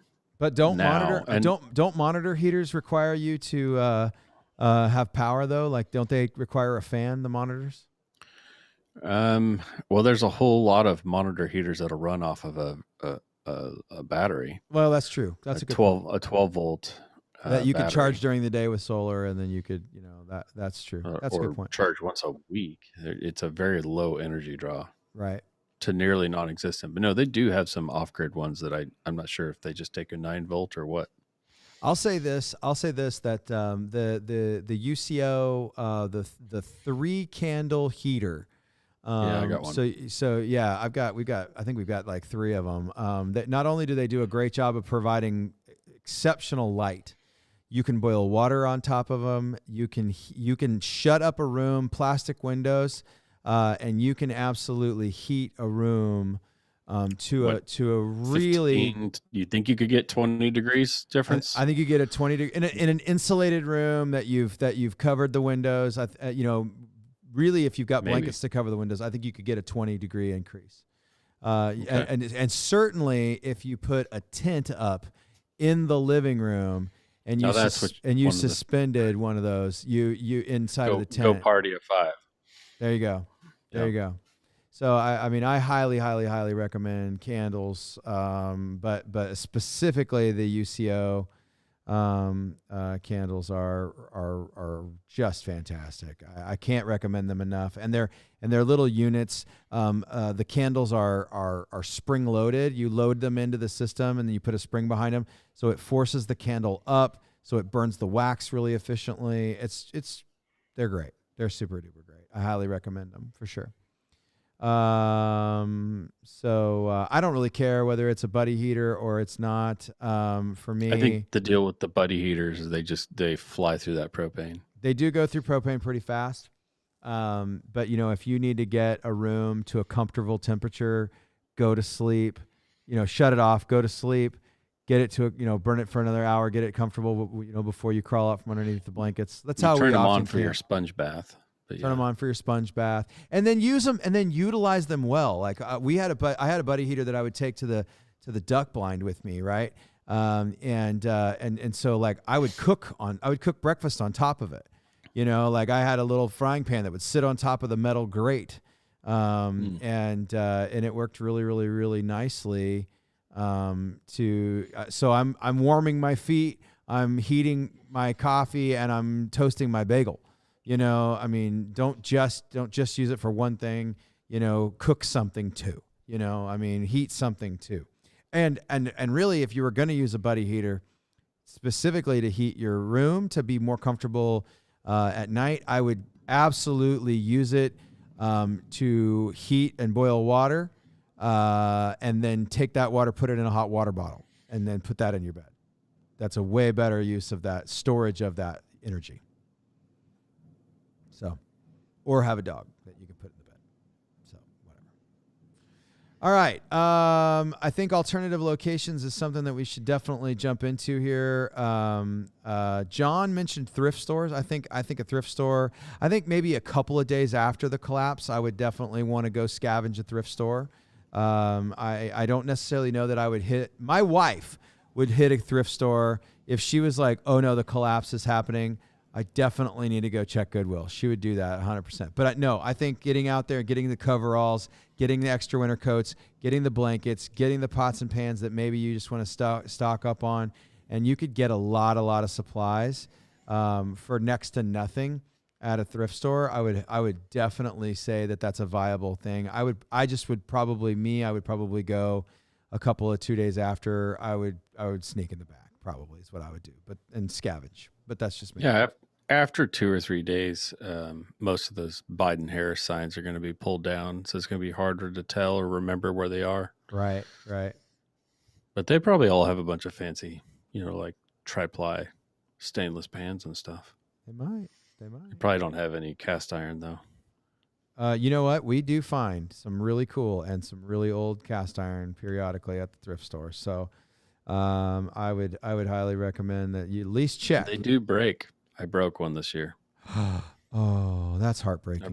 I broke my 16-inch Cabela's. Did you really? Bummer.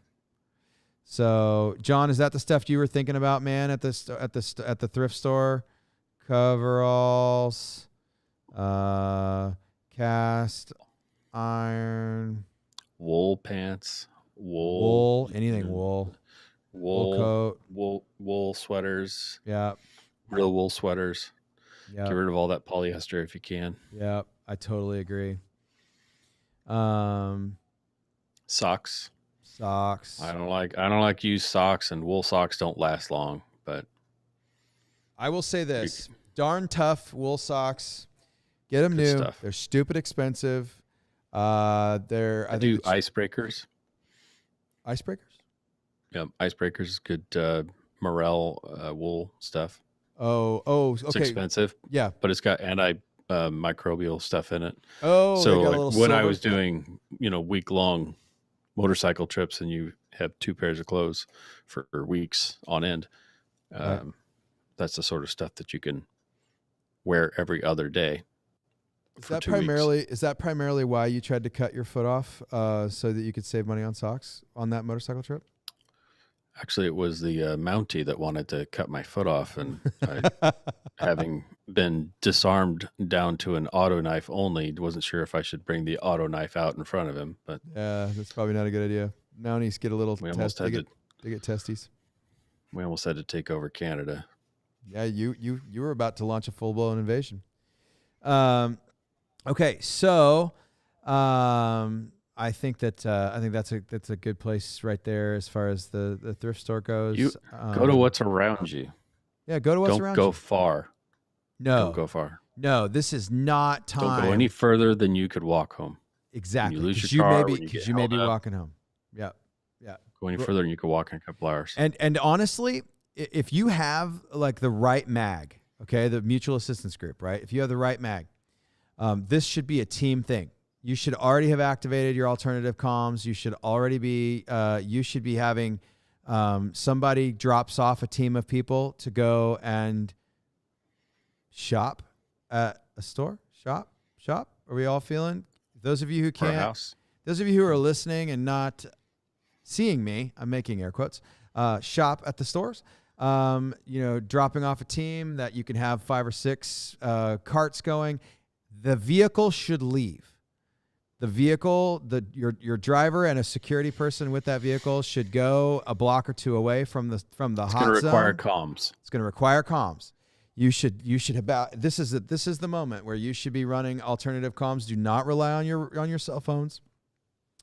Have your vehicle stage a couple blocks away. Have a security person out of the vehicle, looking, head on a swivel, ready to rock, ready to go. Someone wants to take that vehicle. And then when the comms go off, we are paying, we are leaving right now. And then again, go to the back of the store. Okay, I'm going out the emergency exit out the back of the store, not where all the craziness is happening up front. Very, very important. And then your vehicle can pull up and leave. Okay, you do not want your vehicle with your supplies from 3 other stores that you've made it out of getting jacked in the parking lot because you left and went alone. At least park out back if you're by yourself and you're shopping. Like, don't park up front where your vehicle is super visible. So breaking news. We got breaking news? Yeah, breaking news. Not sure how breaking it is. It says it's breaking. It just came out. U.S. Appeals Court in the 6th Circuit, I think within the hour, has just overturned and reinstated Biden's vaccine mandate by a 2-1 vote, saying that OSHA can be used as enforcement.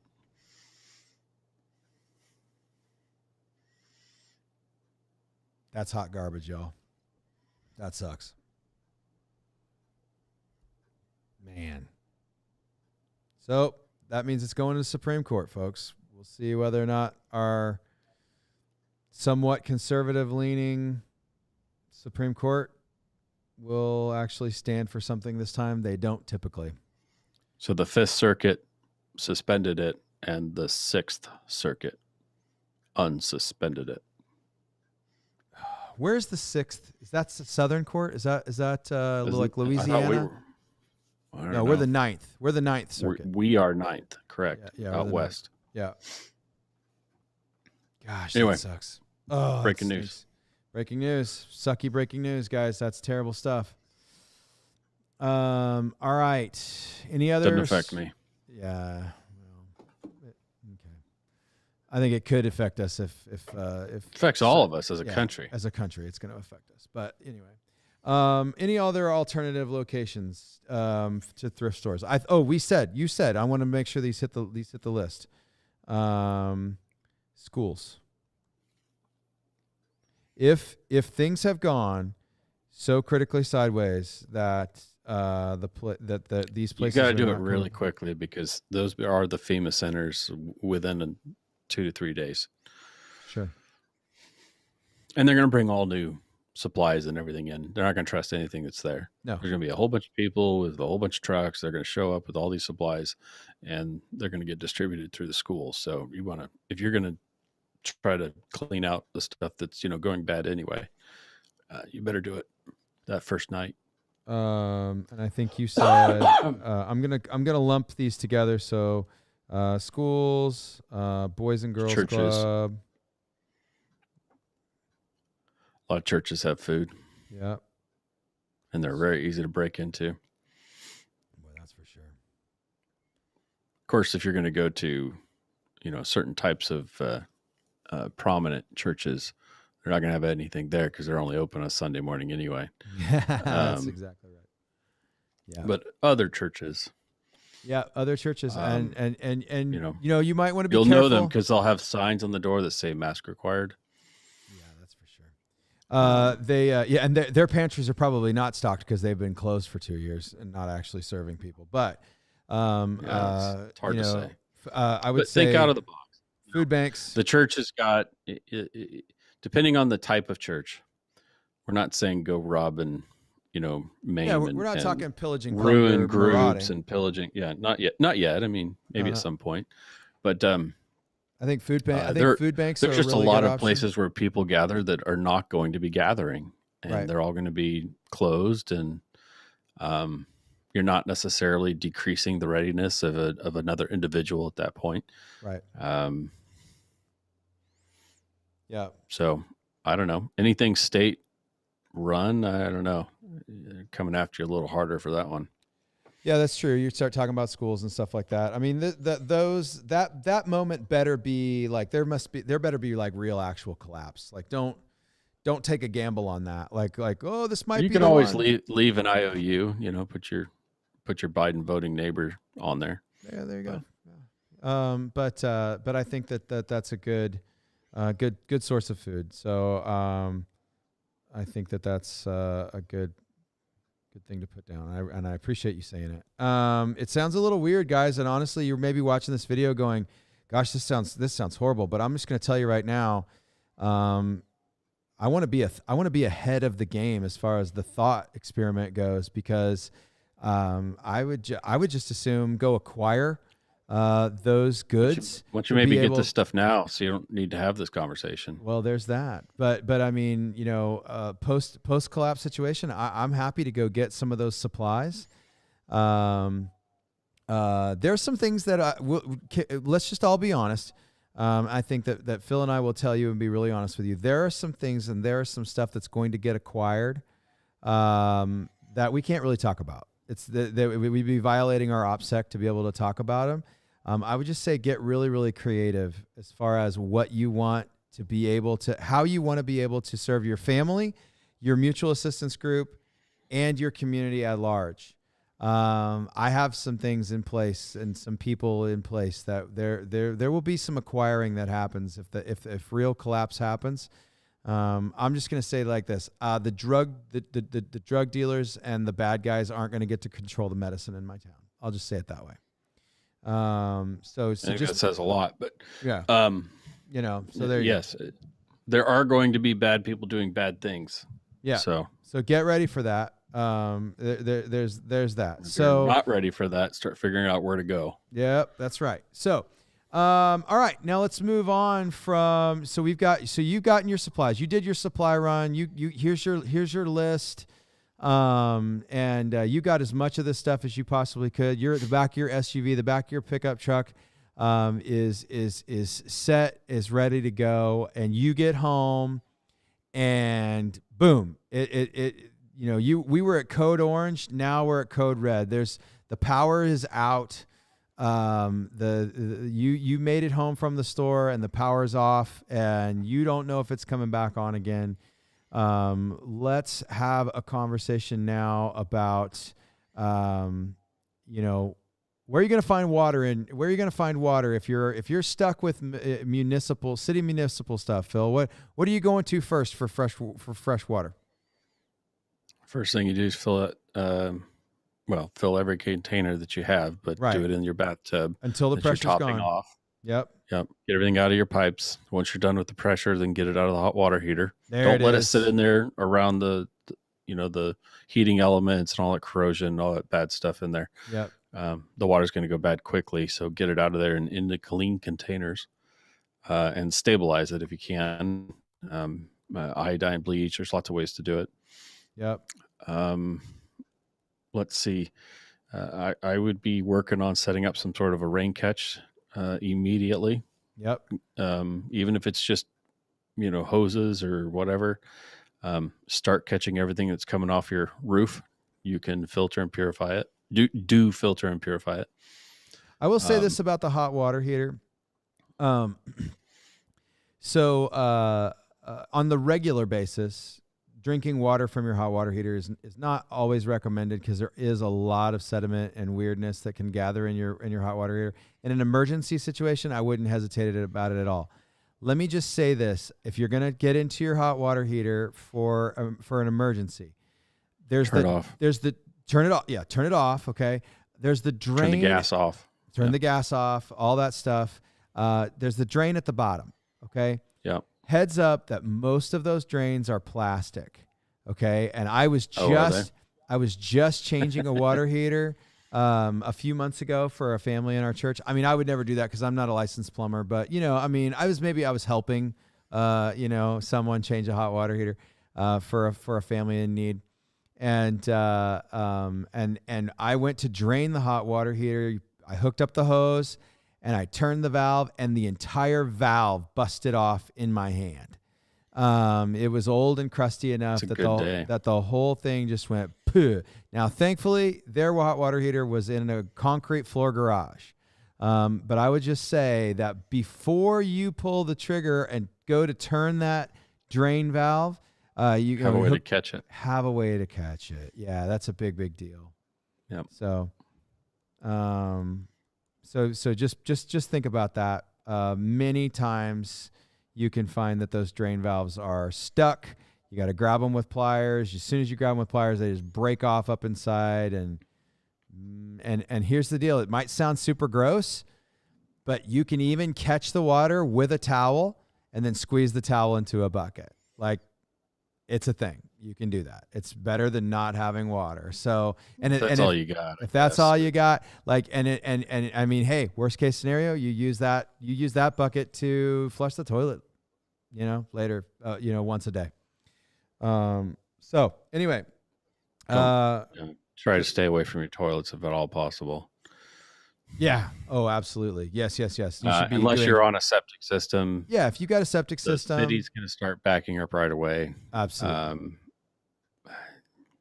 And then you're bad stuck. Things are going to happen. And if you're on the city system, okay, when it backs up, it's permanently backed up forever, and you may end up with a mess permanently in your toilet.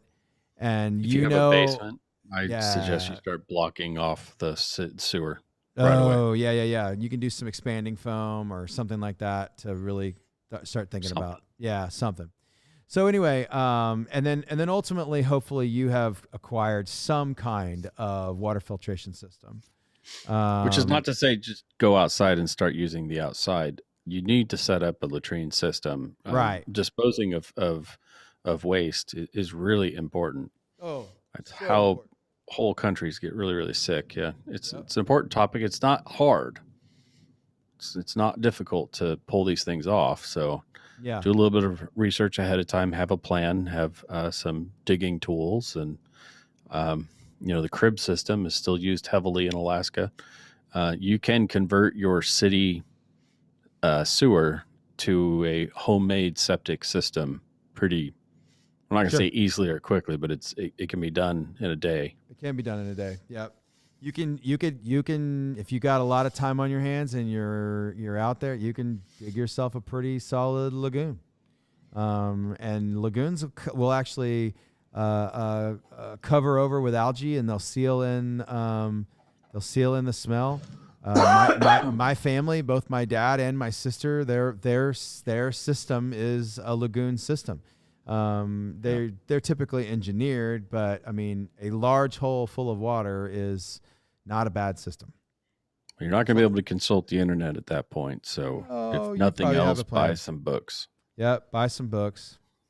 In fact, we'll hopefully, when this red folder is done, hopefully we'll have a nice list of books that you should own right alongside this red folder. Okay.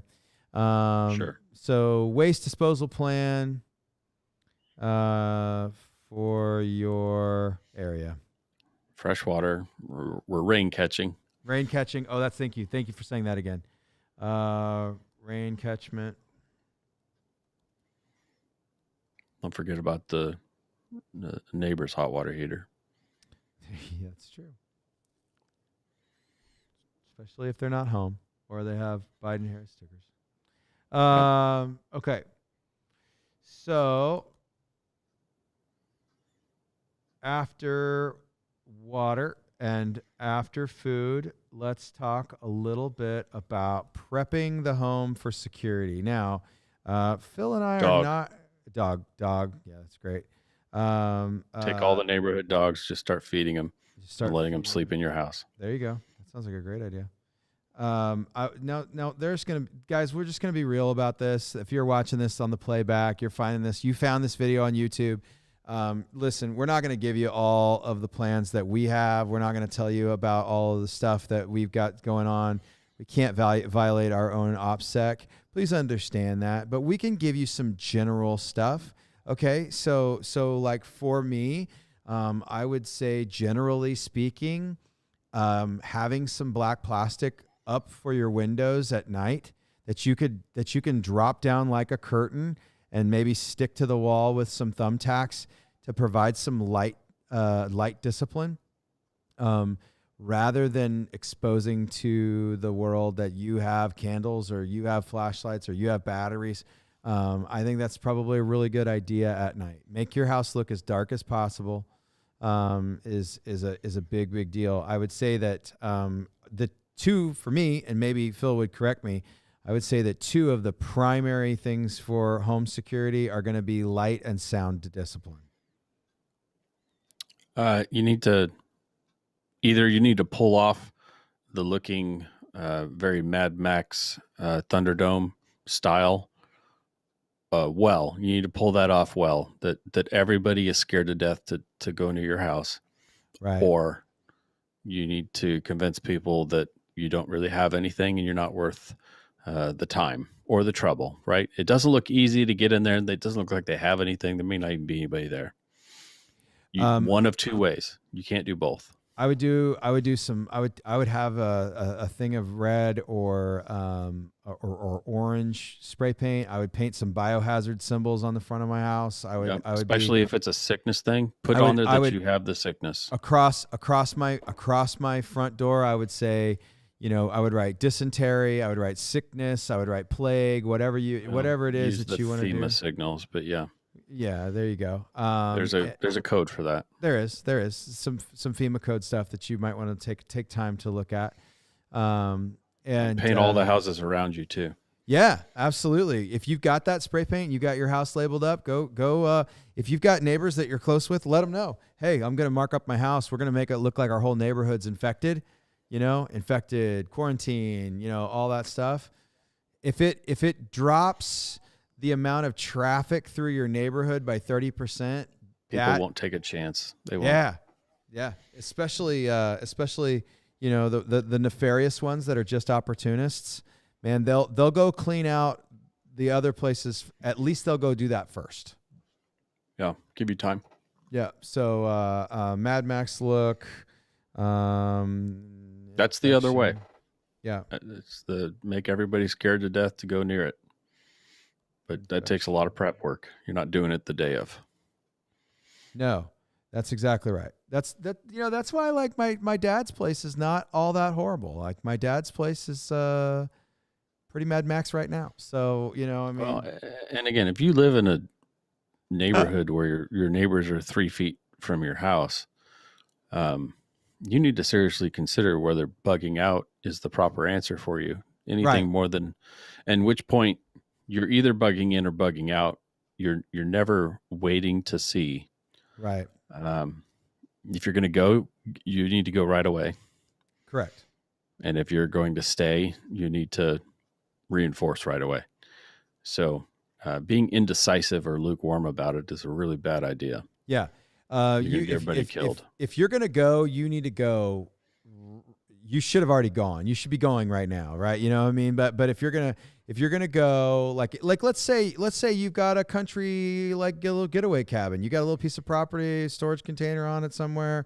You want to. But it doesn't have to be yours. Don't rule out the industrial areas of town. There you go. Go to the airport. Right. Go find a hangar somewhere. Right. Absolutely. Go somewhere where there's not going to be people, where you have more room and a more easily defendable position. But at least eye out where you're going to go and have plans and alternates. Not everybody has to own where you're going. In a lot of cases, it might be better if you don't own it. Right. Well, that's a good point. That's actually a really super solid thing to think about. I definitely agree. But I mean, I think that you need to make the decision whether it's time to go or time to stay. And if it's time to go, all right, hopefully you've taken the time, you've digitized your pictures. They're on a thumb drive.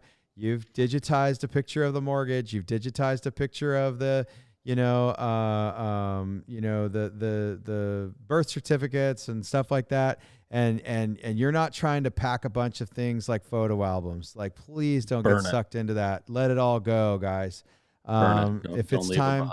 If it's time to go, let it go, and yeah, I don't think there's anything, if you're never coming back to that place, I don't think there's anything wrong with doing that half a gallon of gas in a road flare scenario, so yeah. Rather than it being used by someone nefarious to do harm to people.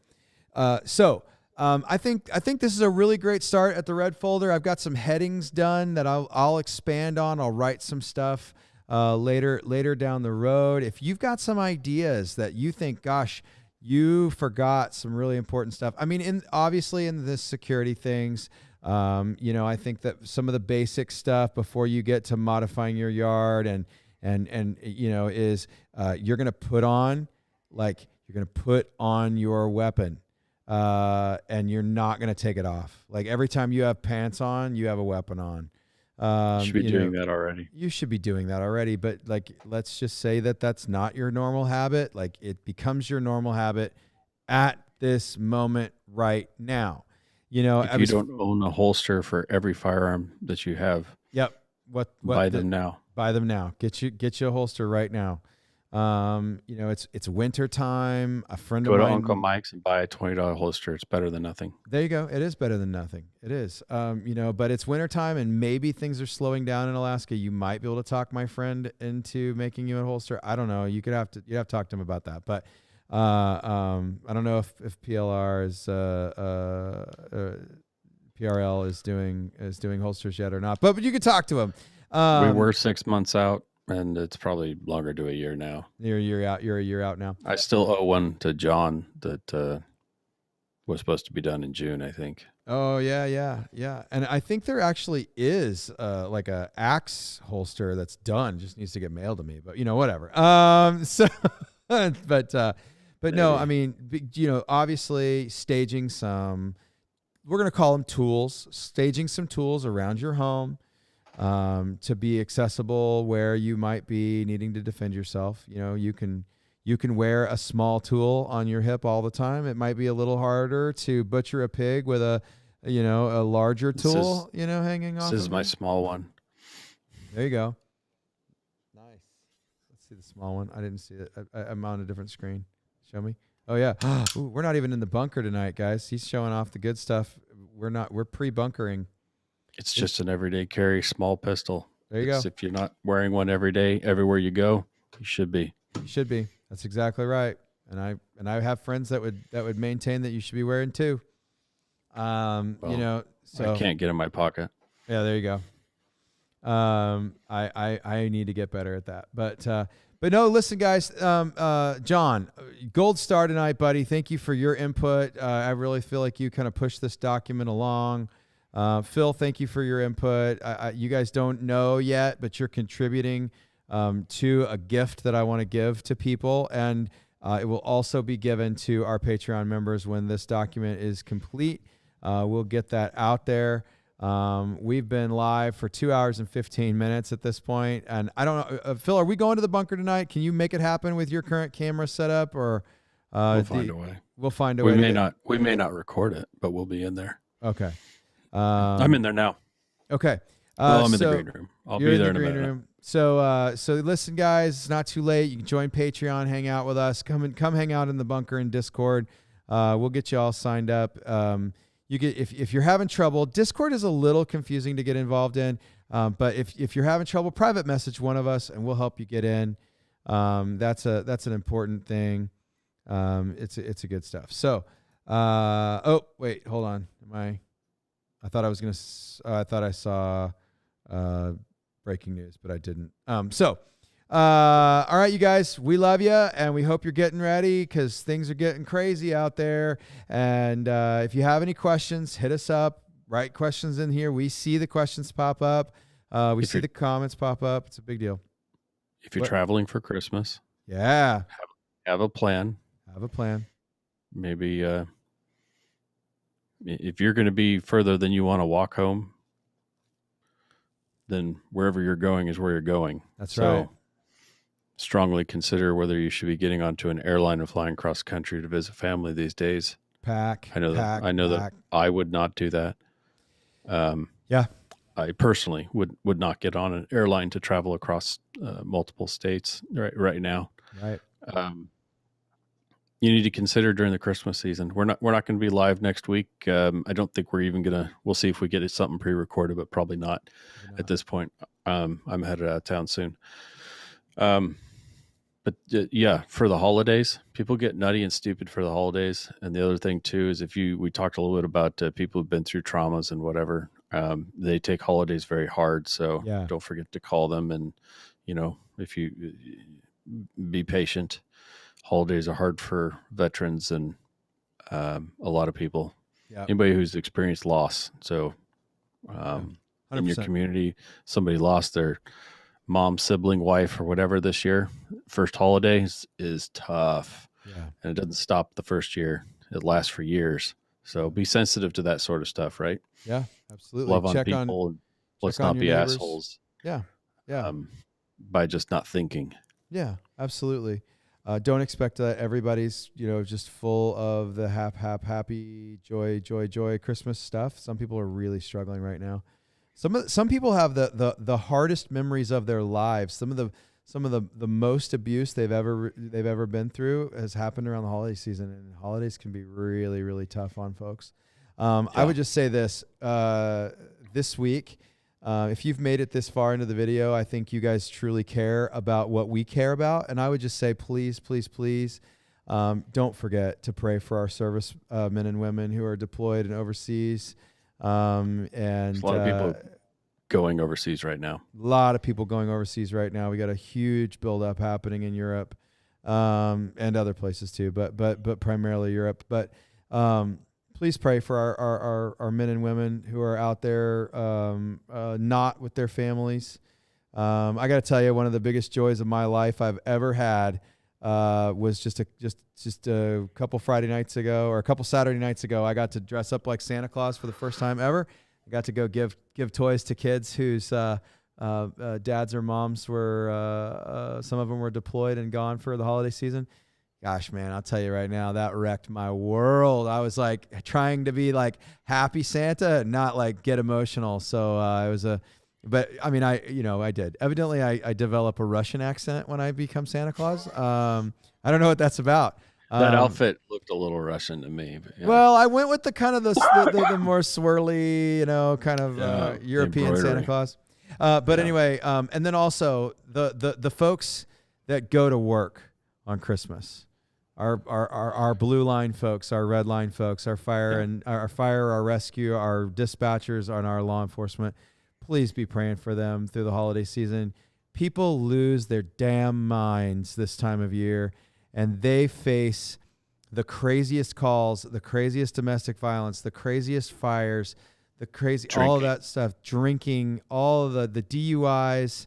Got to tell you guys, please be praying for our law enforcement and our fire and rescue dispatch, and the doctors and nurses that are so understaffed because their colleagues have been fired because they won't get a stupid shot. So please, please, please pray for them. Phil, you got anything closing? Got a wise words of Christmas cheer? No, don't drink and drive or we'll fuck you up. That's exactly true.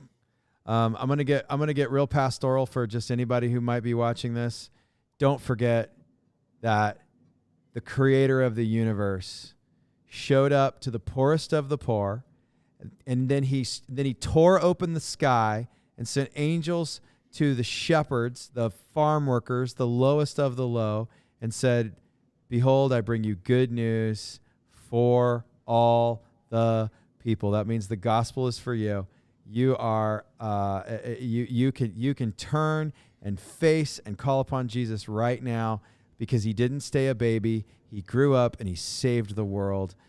So lean hard into the real Jesus. Sparkly trees are great, but we know what really shines, and it's that supernatural salvation. So thanks for being with us. Thanks for turning this into something cool. Phil, thank you for your input. Did I miss anything in the condensed Christmas gospel message? Did you want to throw in? No, I went a different direction. I appreciate it, man. That was the direction that we needed to go. All right. Love you guys. We are gone.